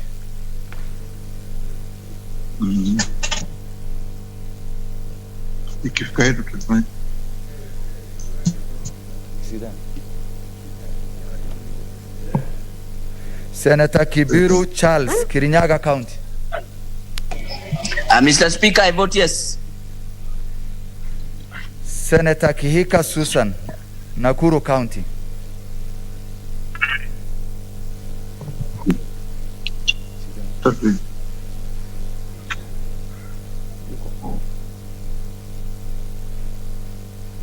Senator Kindiki Kidure, Tharaka Nithi County.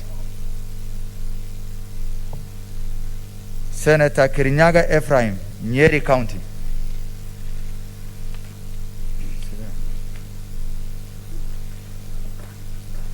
Senator Lintuli Franklin Mithika, Meru County. Senator Loitiptip Anwar, Lamu County.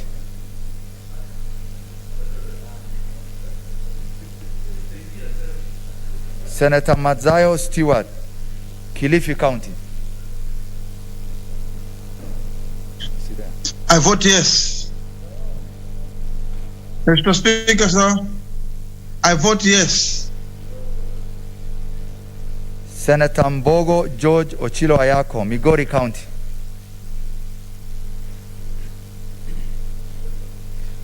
Senator Mogeni Eric Okongo, Nyamira County.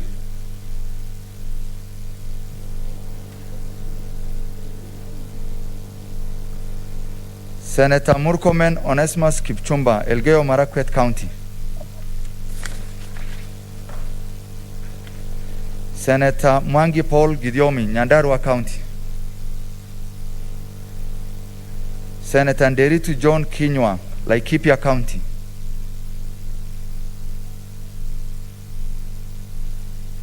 Senator Ndwiga Peter Njeru, Embu County.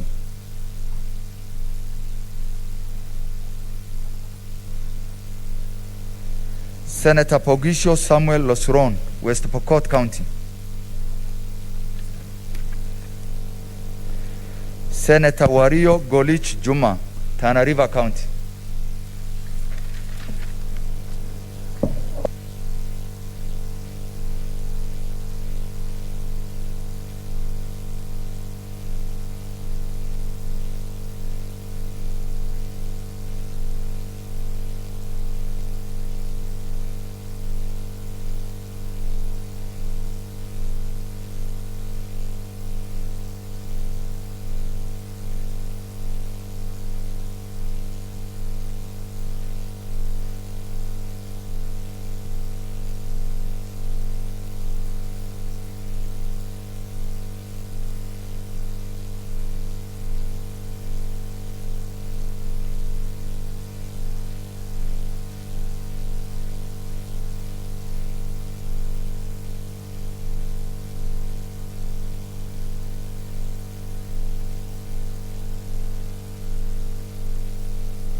Honorable Senators, these are the results of the vote. The abstention 0, nays 0, ayes 32. The ayes have it. So we are going to the other 5 divisions, so just remain where you are. The next orders. Order number 13, Committee of the Whole, the County Government Grants Bill, Senate Bills number 35 of 2021, division. Order number 14, Committee of the Whole, the Mental Health Amendment Bill, Senate Bills number 28 of 2020, division. Order number 15, Committee of the Whole, the Basic Education Bill, Senate Bills number 4 of 2021, division. Order number 16, Committee of the Whole, the County Licensing Uniform Procedures Bill, Senate Bills number 32 of 2020, division. Order number 17, Committee of the Whole, the Salaries and Remuneration Commission Amendment Bill, Senate Bills number 31 of 2020, division.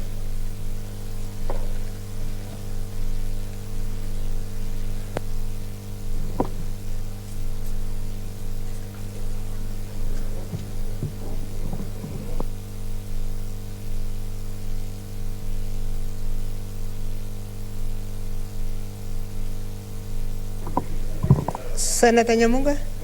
No. No.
Order, Honorable Senators.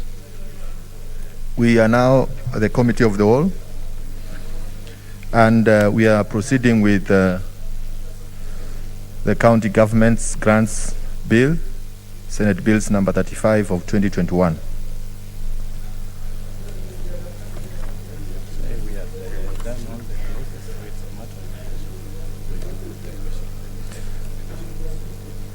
Honorable Senators,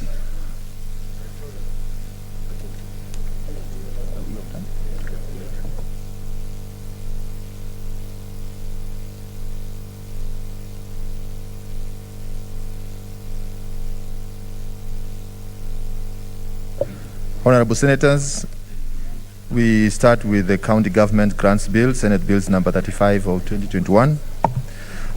Note that we have done with all the clauses, and now we proceed with the following 4 divisions. And I put the question of the first division, that clauses 4, 5, 6, and 7 be deleted. Will as many as of that opinion say, sorry? We will go into division. Question 2, that the new clause 13 be read a second time. Third, that the clauses 3, 8, 9, 11, 12, 2, and the title be amended as proposed. Finally, 4, that clause 3 as amended, clause 8 as amended, clause 9 as amended, clause 10, clause 11 as amended, clause 12 as amended, new clause 13, the first schedule, the second schedule, clause 2 as amended, the title as amended, and clause 1 be part of the bill.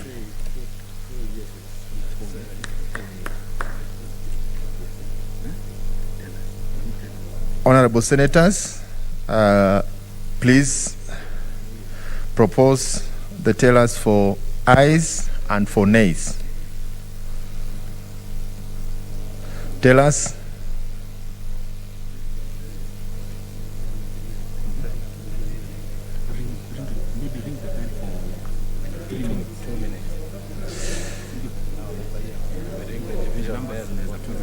Honorable Senators, I now order that the bell be rung for 2 minutes.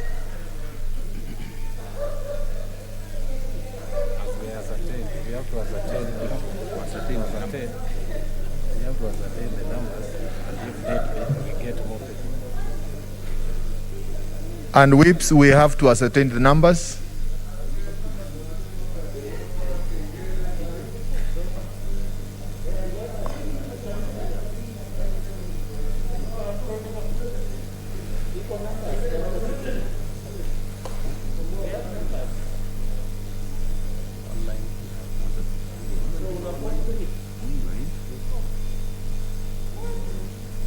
Just one more.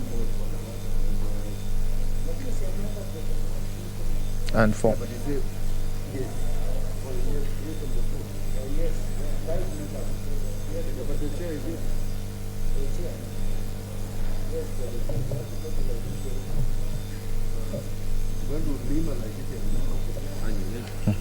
we have about 9 delegations.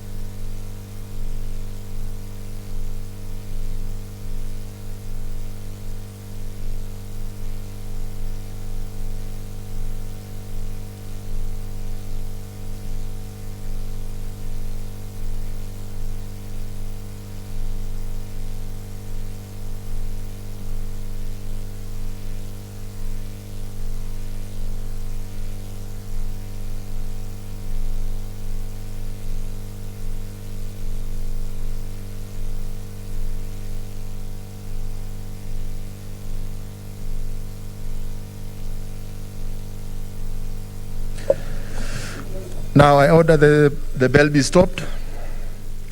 Now we proceed with the voting, and kindly Senators note that you are placing your vote on the 3 clauses, or on the 4 questions, sorry. 4 questions.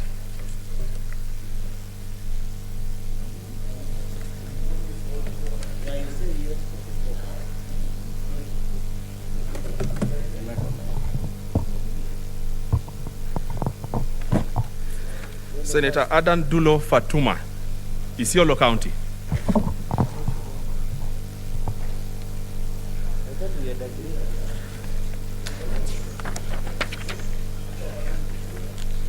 Senator Ali Abdullahi Ibrahim, Wajir County.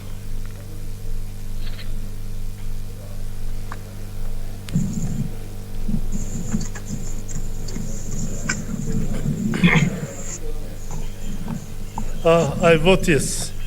For the 4. I vote yes for all 4. Senator Boy Issa Juma, Kwale County. Mr. Speaker, I vote yes for the 4 bills. Senator Cherokee Samson Kiprotich, Nandi County.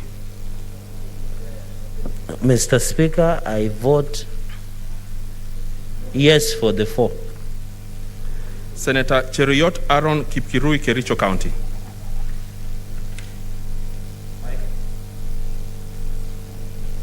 I vote yes for all the four. Senator Haji Abdul Mohamed, Garissa County. Mr. Speaker, I vote yes for the four. Senator Hargura Godana, Marsabit County.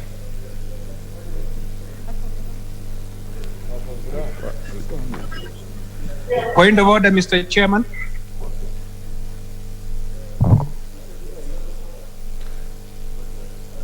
Senator Haniri? Mr. Chairman, can you hear me? Yes. Haniri here, just asking, I hear people voting, Mr. Speaker, I vote yes. Are those votes valid? The Speaker is not in the chair.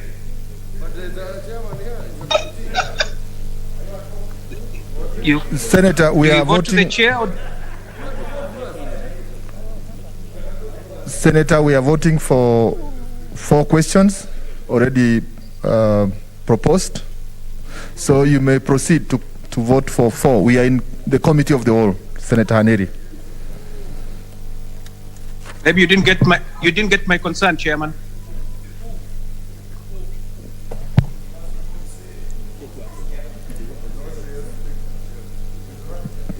Senator Haneri, we are at the committee of the whole, so all senators who are voting, they are voting yes for the 4 questions. The presiding officer is the chair, not the speaker. You are right. That's the way it should be. But that's not what is happening. Senator Hargura Godana, Marsabit County.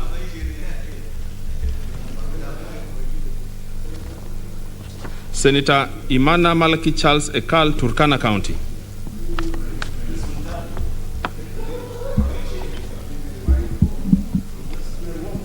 Professor. Give me the mic. Turkana votes for all the 4. Yes, Chair. Senator Kajwang Moses Otieno, Homa Bay County.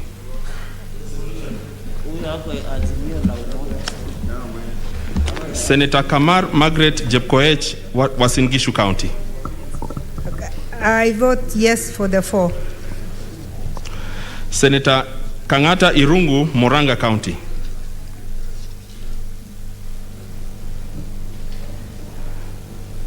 Senator Haniri George, Vihiga County. Chairman, Vihiga County votes yes on all the 4 questions. Senator Kibiru Charles Rubenson, Kirinyaga County. Mr. Chairman, I vote yes for the 4 bills. Order, Senator Kibiru, for the 4 questions. Mr. Speaker, I vote yes for the 4 bills. Questions. 4 questions. Huh? 4 questions. Yeah, 4 questions. I vote yes for the 4 questions. Senator Kihika Susan Wakarura, Nakuru County.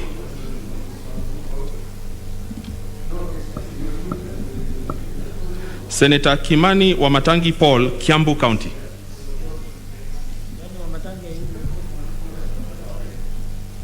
Senator Kindiki Kithure, Tharaka Nithi County.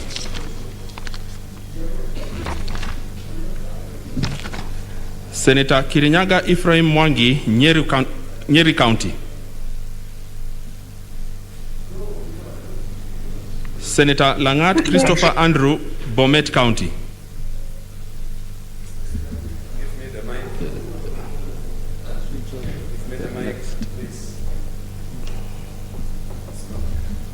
Okay, thank you, Mr. Chairman. I vote yes for all the 4 questions. Senator Lelegwe Ltumbesi, Samburu County. I vote yes for the 4. Senator Linturi Franklin Mithika, Meru County. Senator Loitiptip Anwar, Lamu County. Senator Madzayo Stewart Mwachiru, Kilifi County. Mr. Speaker, I vote yes for the 4 questions. Senator Mahamud Mohamed Maalim, Mandera County. Chair, I vote yes for the 4 questions. Senator Malala Cleophas Wahungu, Kakamega County. I vote yes. For what? Senator Malala, vote yes for the 4. I vote yes. Yeah, okay. I vote yes. Senator Malala, we are voting for 4 questions.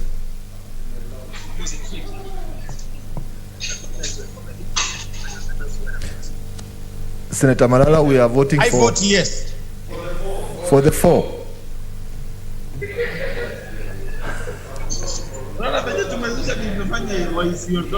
Order, Senator Malala, we are voting for 4 questions.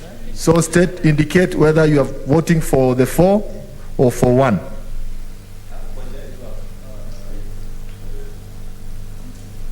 I vote yes.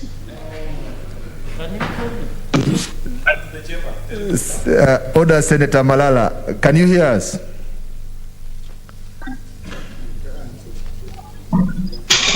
Senator Yes, Malala? I can hear you. Senator I can hear you. Senator, we are voting for the 4 questions. So place your vote for the 4. I vote yes.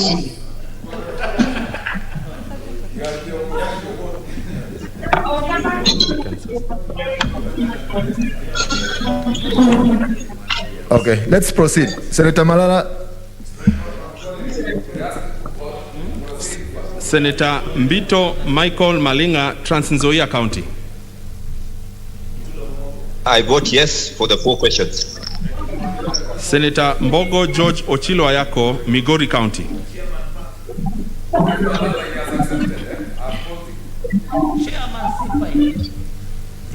Thank you, Mr. Speaker. I vote yes, yes, yes, yes.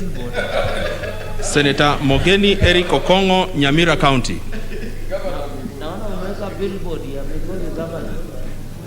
Senator Moi Gideon Kipsielei Towet, Baringo County.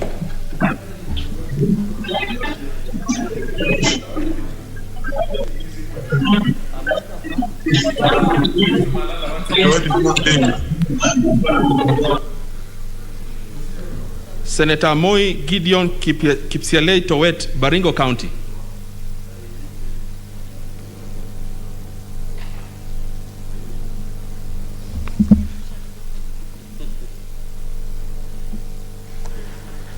Senator Mpaye Philip Salau, Kajiado County.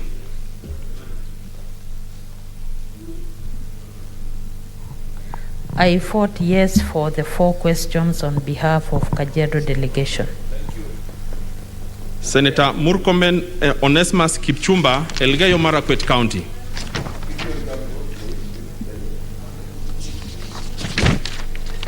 Senator Muthama Agnes Kavindu, Machakos County.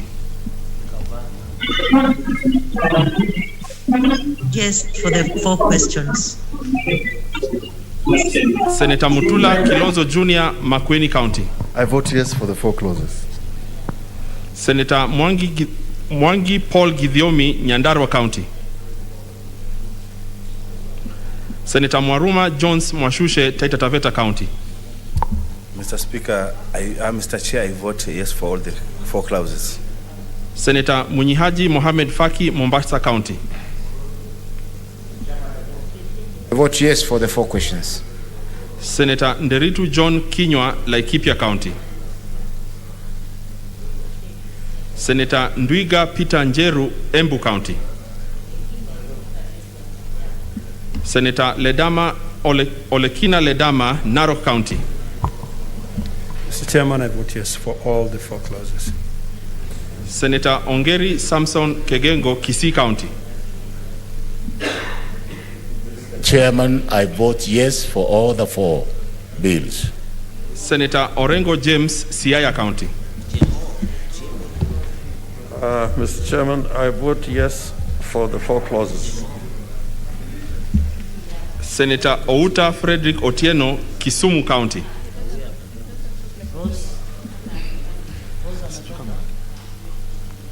On all the 4 clauses.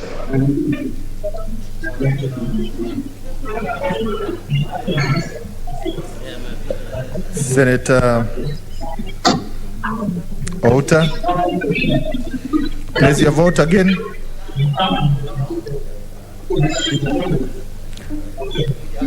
Senator Outa. Did you hear me? Now place your vote again.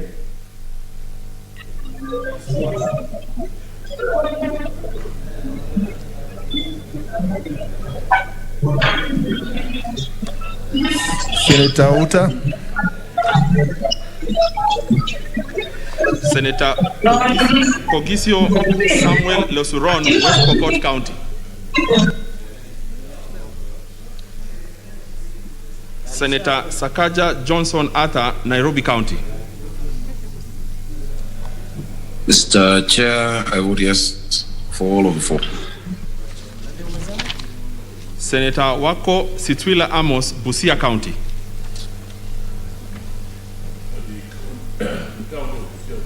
Yes to the 4 questions, stroke clauses, stroke anything. Senator Wambua Enoch Kiyo, Kitui County.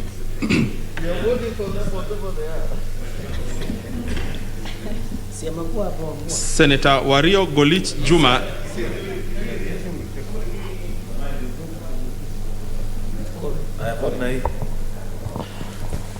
Chairman, I vote yes for all the 4 questions. Senator Wario Golich Juma, Tana River County. Senator Wetangula Moses Masika, Bungoma County. Mr. Chairman, I vote yes on all the 4 clauses.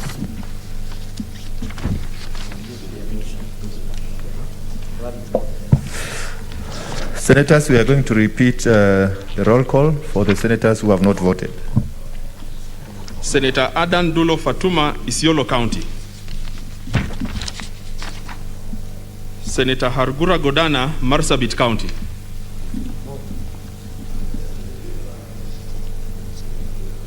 Chairman, I vote yes for the 4 questions. Senator Kajwang Moses Otieno, Homa Bay County. Senator Kangata Irungu, Muranga County. Senator Kihika Susan Wakarura, Nakuru County. Senator Kimani Wamatangi Paul, Kiambu County. Senator Kindiki Kithure, Mr. Speaker, I vote yes. Who is that?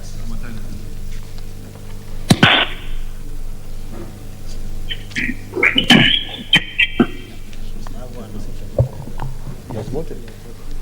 Senator Kindiki Kithure, Tharaka Nithi County. Senator Kirinyaga Ephraim Mwangi Maina, Nyeri County. Senator Linturi Franklin Mithika, Meru County. Senator Loitiptip Anwar, Lamu County. Senator Malala Cleophas Wahungu, Kakamega County.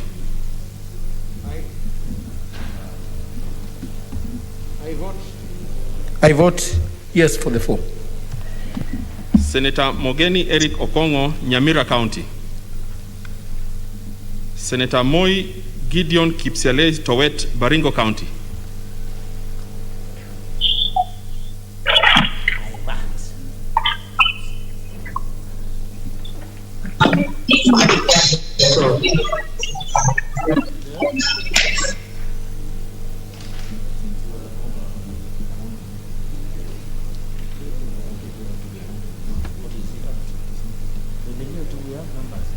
Senator Murkomen Onesmus Kipchumba, Elgeyo Marakwet County.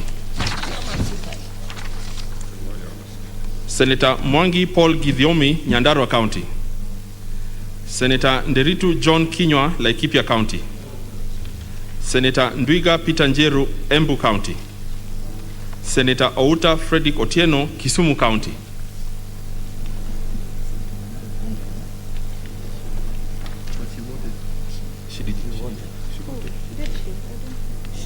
Me, I vote yes on all the 4 clauses. Senator Pogisio Samuel Losuron, West Pokot County. Senator Wario Golich Juma, Tana River County.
Honorable Senators, now we proceed with the Committee of the Whole considering the Mental Health Amendment Bill, Senate Bills number 28 of 2020. Order, Senators, tell us for nays and for ayes. Senator Malala, order. You can be the teller for the ayes.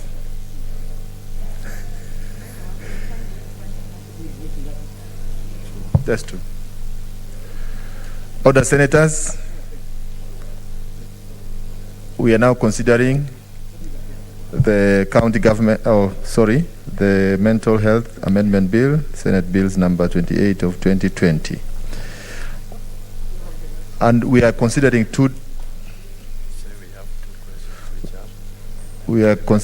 two questions. And I proceed to put the question, which is that clauses 5, 8, 15, 32, 33, 38, and 50 be amended as proposed.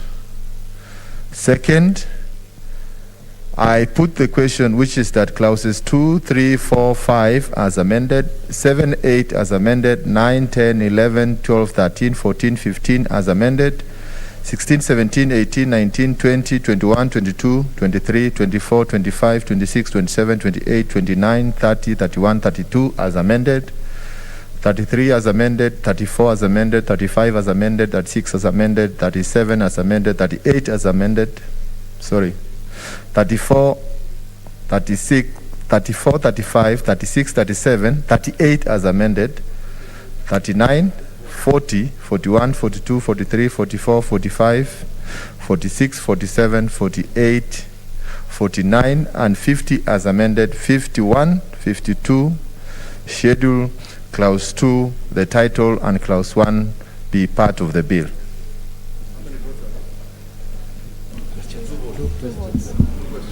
Honorable Senators, as you place your vote, kindly indicate for the two questions. Senator Adan Dulo Fatuma, Isiolo County. Senator Ali Abdullahi Ibrahim, Wajir County.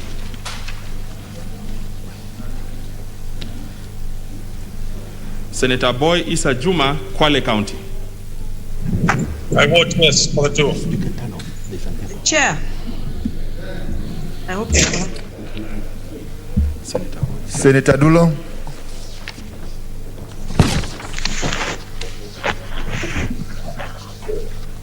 Senator Dulo. Senator Boy, I vote yes.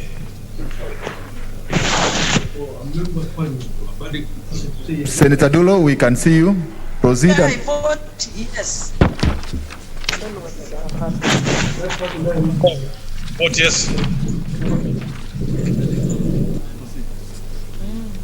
Senator Ali Abdullahi Ibrahim, Wajir County.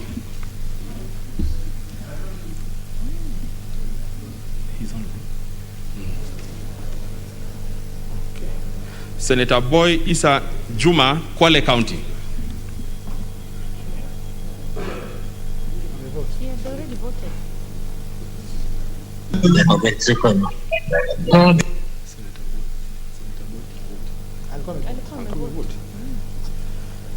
Senator Cherarkei Samson Kiprotich, Nandi County.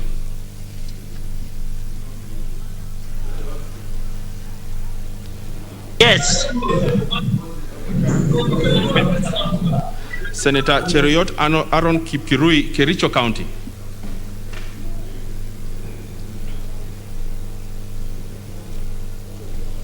Senator Haji Abdul Mohammed, Garissa County. Mr. Chair, I vote yes. Senator Hargura Godana, Marsabit County.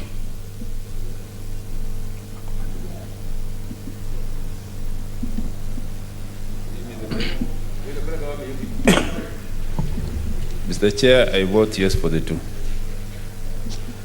Senator Imana Malaki Charles Ekal, Turkana County.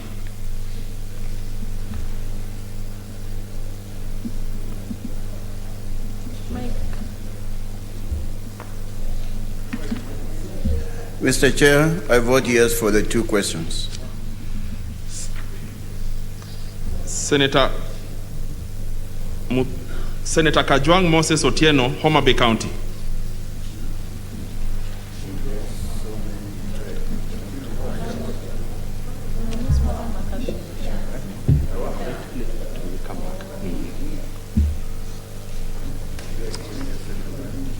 Senator Kamar Margaret Jepkoech, Uasin Gishu County.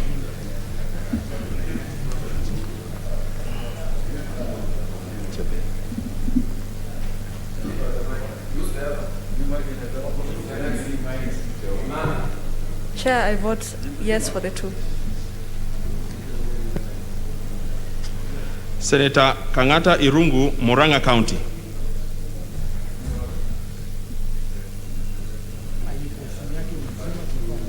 Senator Haniri George, Vihiga County.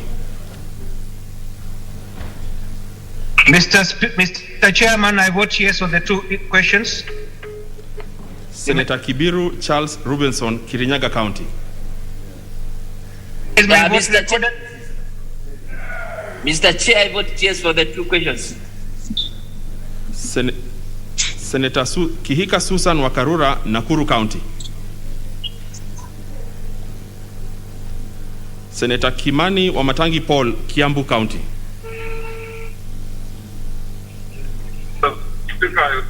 Chairman, I vote yes. Senator Kindiki Kithure, Tharaka Nithi County. Senator Kirinyaga Ephraim Mwangi Maina, Nyeri County. Senator Langat Christopher Andrew, Bomet County.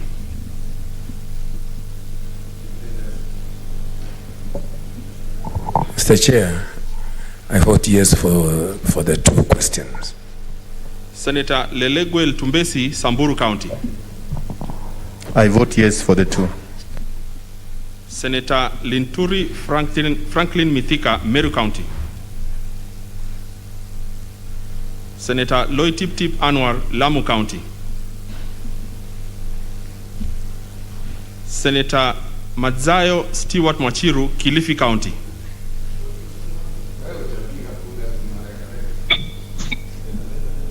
I vote yes for the 2 questions.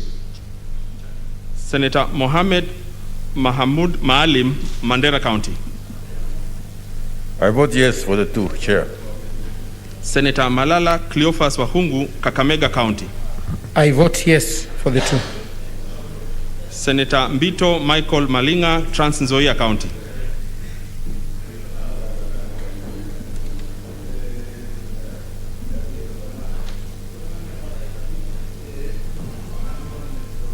Senator Mbogo George Ochilo Ayako, Migori County. Mr. Speaker, I vote yes and yes. Senator Mogeni Eric Okongo, Nyamira County.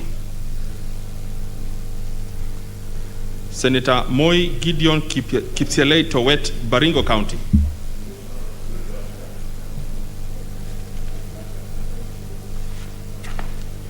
Senator Mpaye Philip Salau, Kajiado County. I vote yes for the 2 questions on behalf of Kajiado delegation. Senator Muthama Agnes Kavindu, Machakos County. Mr. Chair, I vote yes for the 2 questions for Machakos County. Senator Murkomen Onesmus Kipchumba, Elgeyo Marakwet County.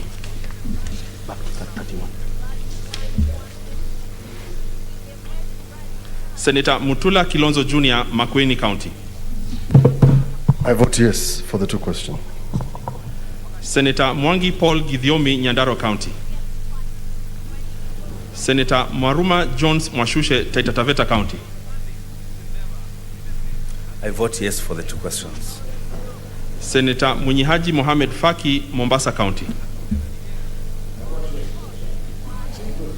To the 2 questions. Senator Nderitu John Kinywa, Laikipia County. Senator Ndwiga Peter Njeru, Embu County. Senator Ledama Olekina, Narok County.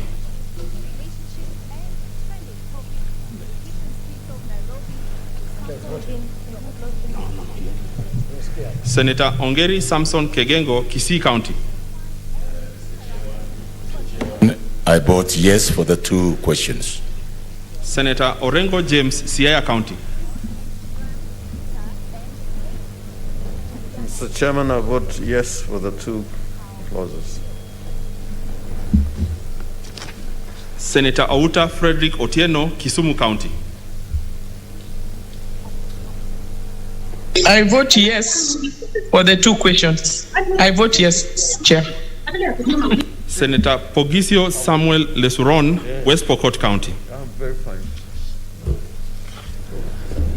Senator Sakaja Johnson Arthur, Nairobi County.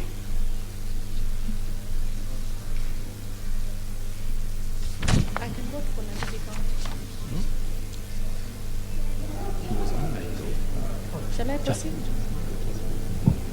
For Nairobi County, I vote yes for the 2 clauses. Senator Wako Sitwila Amos, Busia County. For the county of Busia, I vote yes to the 2 questions. Senator Wambua Enoch Kio, Kitui County.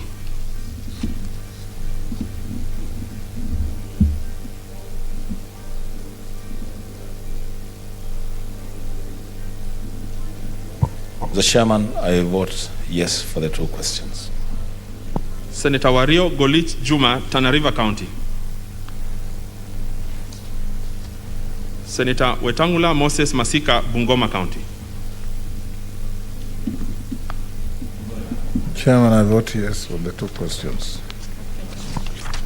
Kuna namba? Kuna numbers? Chairman.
Honorable Senators, as we proceed, we are now considering the Committee of the Whole, the Basic Education Bill, Senate Bill number 4 of 2021. And we have 2 clauses to consider, or 2 divisions.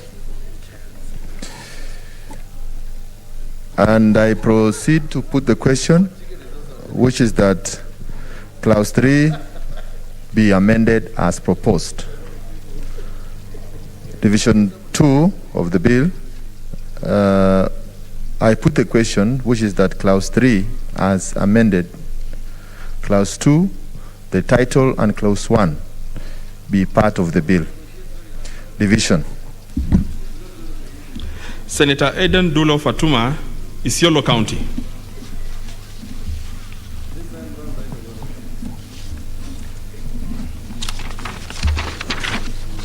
Senator Ali Abdullahi Ibrahim, Wajir County.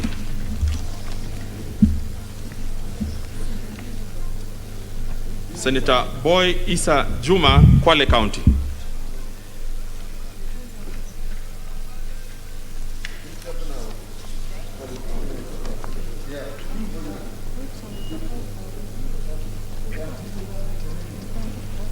Senator Cherarkei Samson Kiprotich, Nandi County.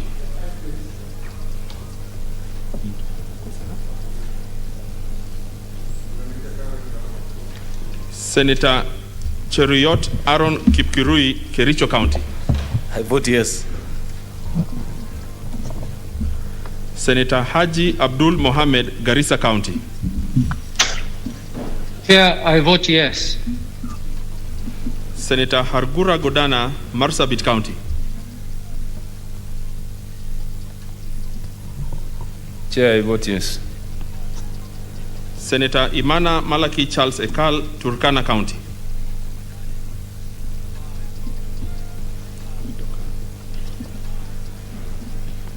Senator Kajwang Moses Otieno, Homa Bay County. Chairman, I vote yes for the 2. Senator Kamar Margaret Jebkoech, Uasin Gishu County.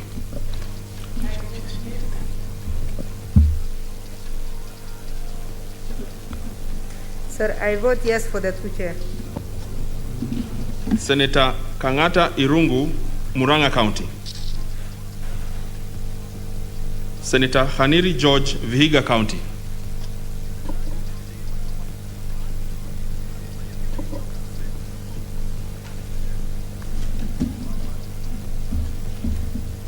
Senator Kibiru Charles Rubenson, Kirinyaga County. Mr. Chair, I vote yes for the 2. Senator Kihika Susan Wakarura, Nakuru County.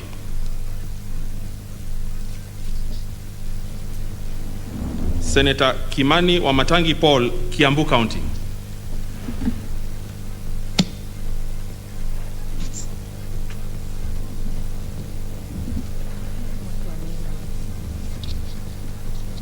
Senator Kindiki Kithure, Tharaka Nithi County.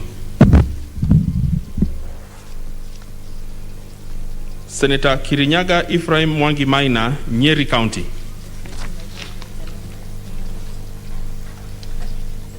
Senator Langat Christopher Andrew, Bomet County.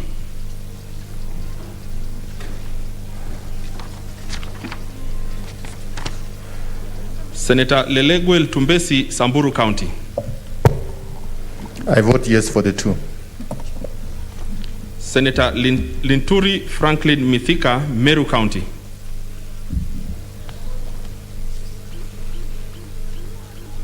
Senator Loitiptip Anwar, Lamu County. Senator Madzayo Stewart Mwachiru, Kilifi County. Mr. Chairman, I vote yes for the 2 clauses. Senator Mohammed Mahamud Maalim, Mandera County. Chair, I vote yes for the 2 clauses. Senator Malala Cleophas Wahungu, Kakamega County. Thank you for that. Just hold on. Senator Malala Cleophas Wahungu, Kakamega County.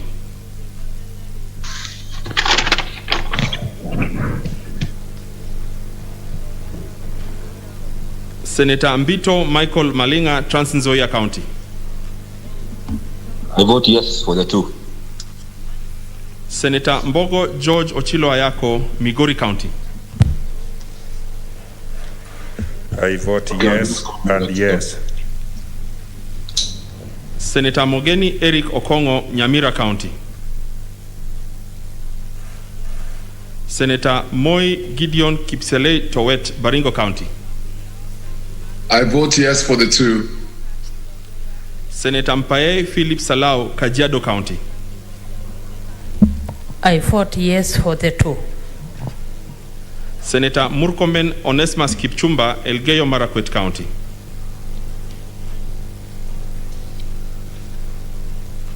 Senator Muthama Agnes Kavindu, Machakos County.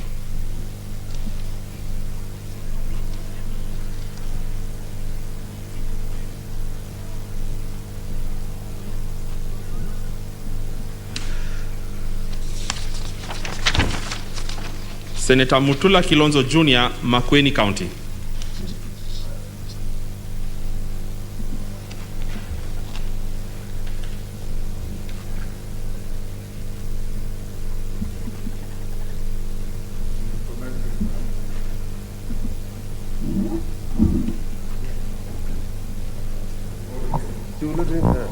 I vote yes for the 2 questions.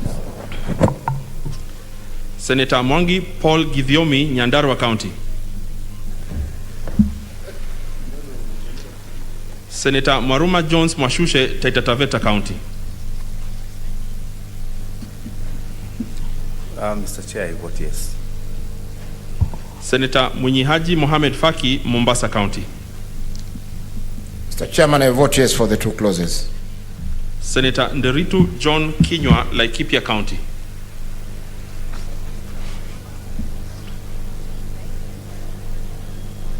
Senator Ndwiga Peter Njeru, Embu County.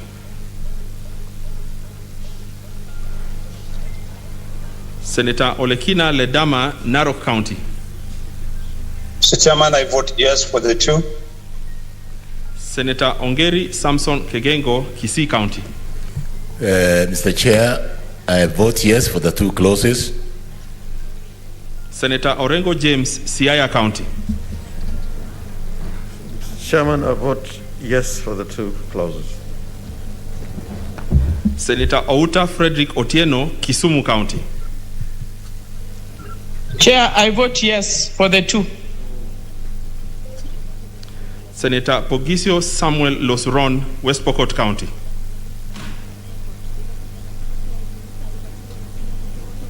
Senator Sakaja Johnson Arthur, Nairobi County. I vote yes for the two. Senator Wako Sitwila Amos, Busia County. The count of Busia votes yes to the two questions. Senator Wambua Enoch Kiyo, Kitui County.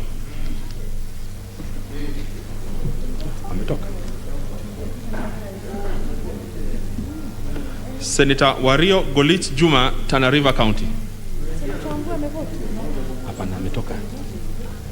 Senator Wetangula Moses Masika, Bungoma County.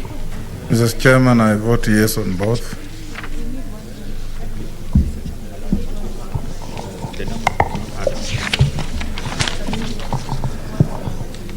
Proceed with the roll call again for those senators who may not have voted. Senator Adan Dulo Fatuma, Isiolo County.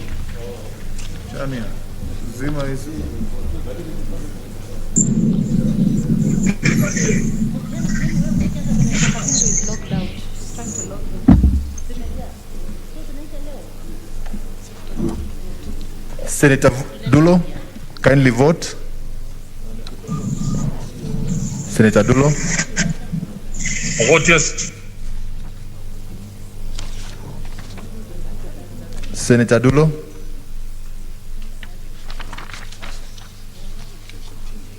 Let's proceed. Senator Ali Abdullahi Ibrahim, Wajir County.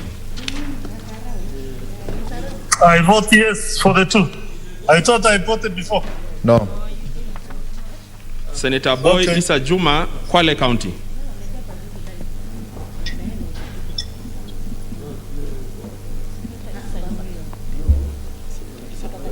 Senator Isa Boy to vote. I vote yes for the two. Senator Cherarke Samson Kiprotich, Nandi County.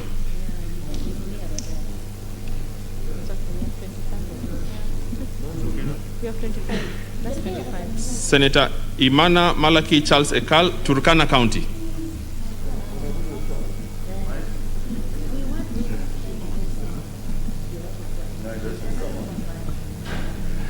Mr. Chair, I vote yes for the two clauses. Senator Kangata Irungu, Muranga County. Senator Haniri George, Vihiga County. Senator Kihika Susan Wakarura, Nakuru County. Senator Kimani Wamatangi Paul, Kiambu County. Senator Kindiki Kithure, Tharaka Nithi County. Senator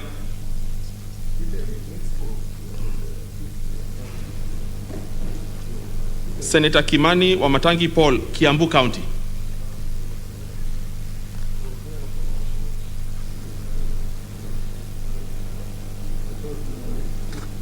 Mr. Speaker, I vote yes.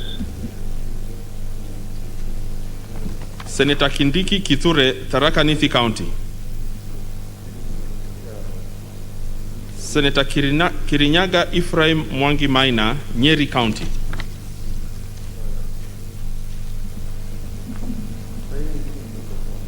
Senator Langat Christopher Andrew, Bomet County.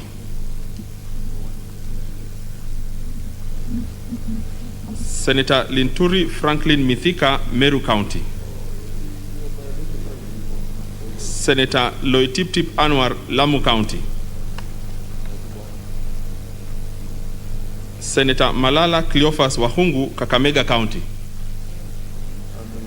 Chairman, I vote yes for all. Senator Murkomen Onesmus Kipchumba, Elgeyo Marakwet County. Senator Muthama Agnes Kavindu, Machakos County. I vote yes for the 2. Senator Mwangi Paul Githiomi, Nyandarua County. Senator Nderitu John Kinywa, Laikipia County.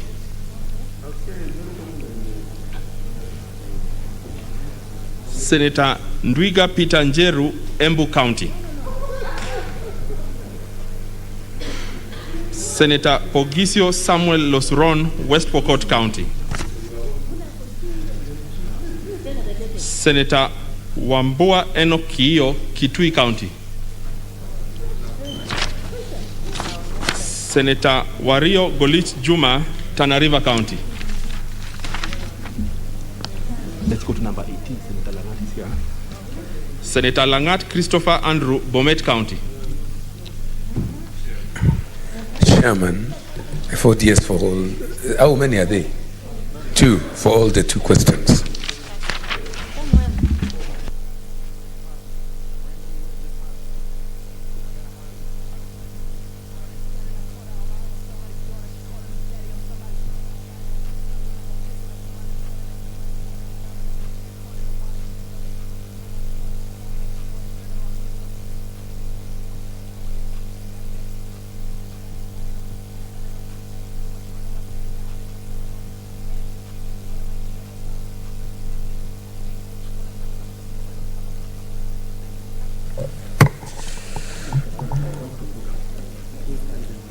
Order senators, please, those senators who are online, please don't log out. We have 2 more bills to consider at the Committee of the Whole. Now we proceed the second last bill, the County Licensing Uniform Procedure Bill, Senate Bills number 32 of 2020, Committee of the Whole. We have 2 divisions. And I proceed to put the question, which is that clauses 3, 7, 15, 19, 22, clause 1 be amended as proposed. Division at the end.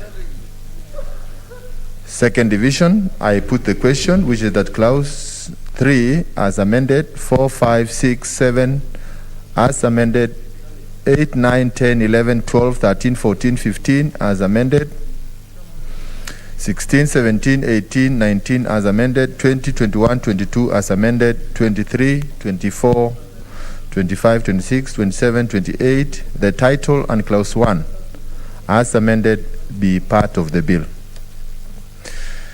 Division. Senator Adan Dulo Fatuma, Isiolo County. Senators, note that you are voting for 2 questions. So place your vote. Senator Dulo.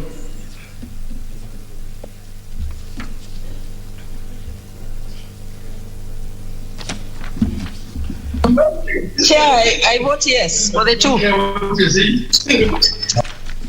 Senator Ali Abdullahi Ibrahim, Wajir County.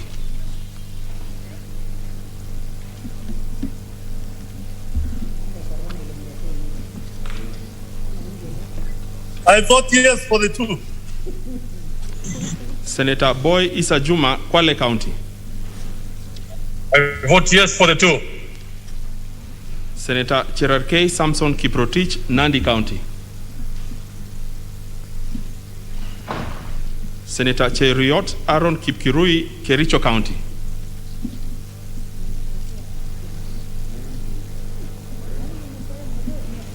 Senator Haji Abdul Mohammed, Garissa County. Chair, I vote yes for the 2. Senator Hargura Godana, Marsabit County. Chair, I vote yes for the 2. Senator Imana Malaki Charles Ekal, Turkana County.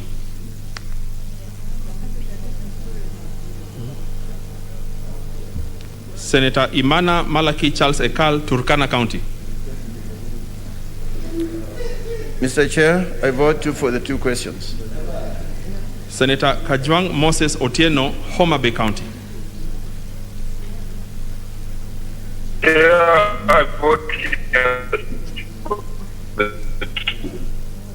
Senator Kamar Margaret Jebkoech, Uasin Gishu County. I vote yes for the 2. Thank you. Senator Kangata Irungu, Murang'a County. Senator Haniri George, Vihiga County.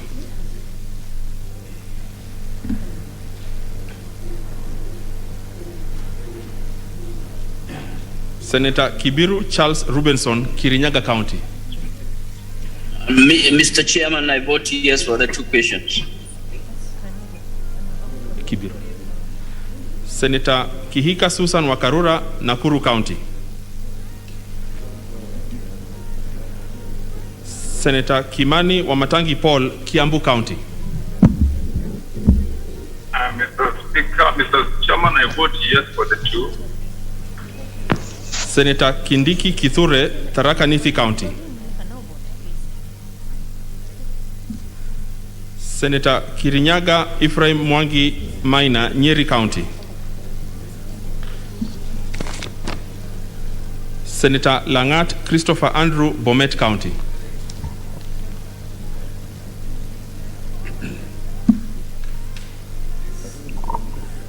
I vote yes for the 2. Senator Lelegwel Tumbesi, Samburu County. I vote yes for the 2. Senator Linturi Franklin Mithika, Meru County. Senator Loitiptip Anwar, Lamu County.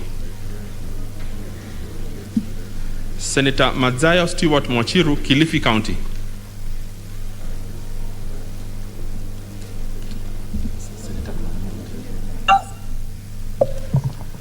Senator Manzayo, unmute. Senator Manzayo. Mr. Chairman, I vote yes for the 2 clauses. I vote yes for the 2 clauses. I vote yes for the 2 clauses, Mr. Chair. Senator Mohamed Maalim, Mandera County. I vote yes for the 2 clauses. Senator Malala Cleophas Wahungu, Kakamega County.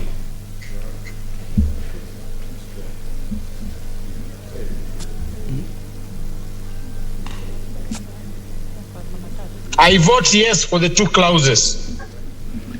Senator Mbito Michael Malinga, Trans Nzoia County.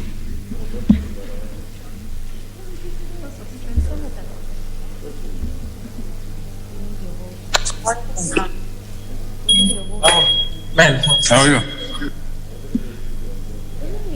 Senator Mbogo George Ochilo Ayako, Migori County. It's okay then. Mr. Speaker, I vote yes.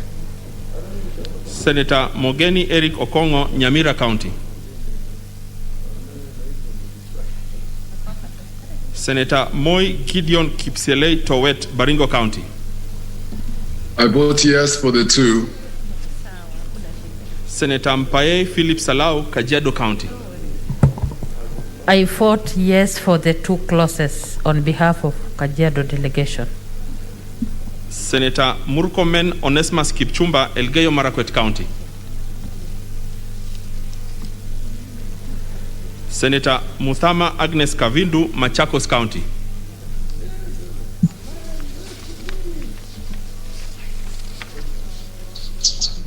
Mr. Chair, I vote yes for the 2 clauses. Senator Mutula Kilonzo Jr., Makueni County. I vote yes for the 2 clauses, Mr. Chairman.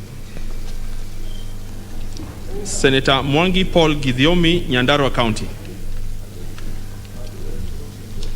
Senator Mwaruma Jones Mwashushe, Taita Taveta County.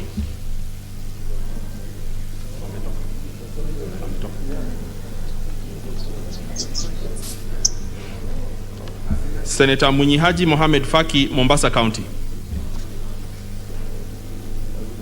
I vote yes for the two clauses. Senator Nderitu John Kinywa, Laikipia County.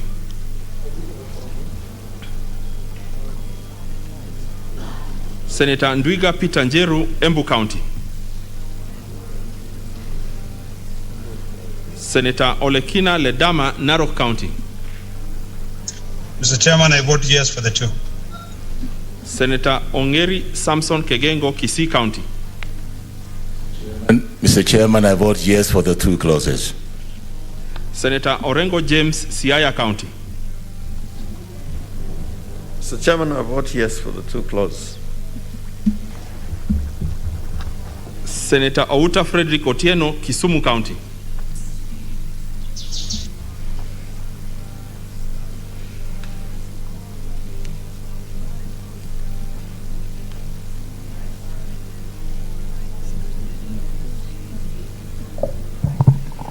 Senator Nyamunga, vote.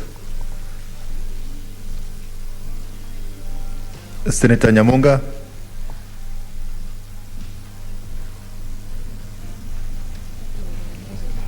Senator Pogisio Samuel Losron, West Pokot County. Senator Sakaja Johnson Arthur, Nairobi County.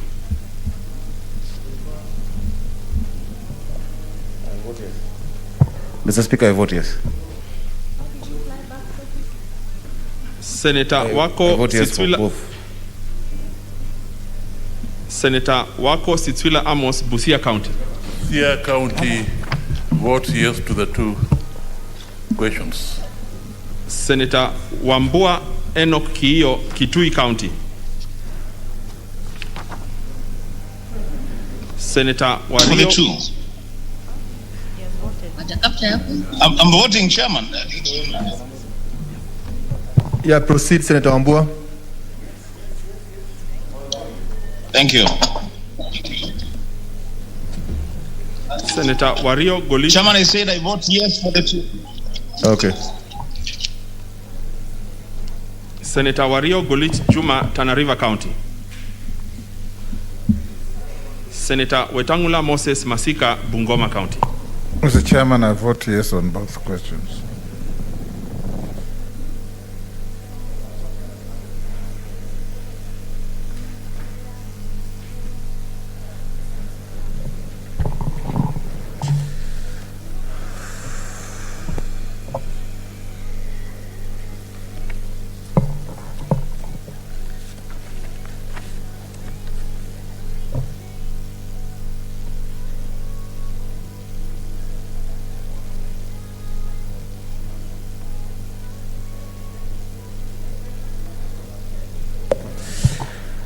Honorable Senators, those senators online, kindly remain online.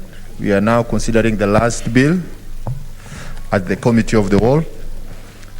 And the bill is the Salaries and Remuneration Commission Amendment Bill, Senate Bill number 31 of 2020. We have two questions to consider, and I proceed to put the question that clause 2 be amended as proposed. Division at the end.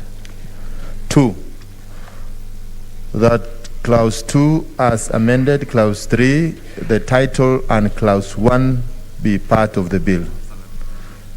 Division.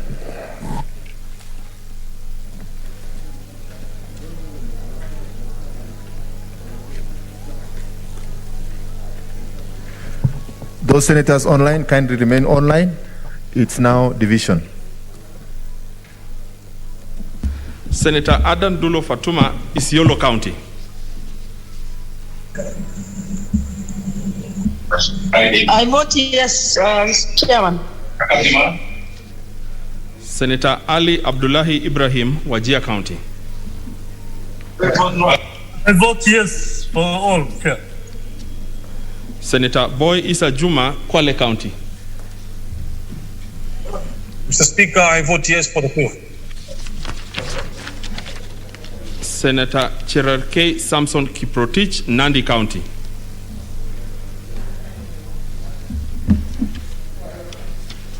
Senator Cheruiyot Aaron Kipkirui, Kericho County.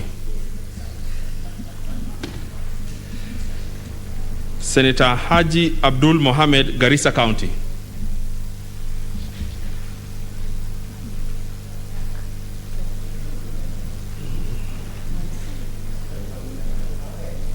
Senator Hargura Godana, Marsabit County.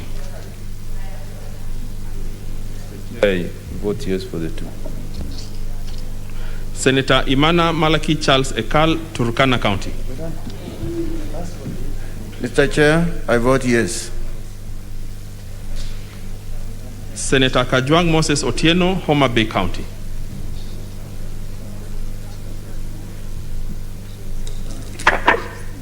Chair, I vote yes. Senator Kamar Margaret Jepkoech, Uasin Gishu County.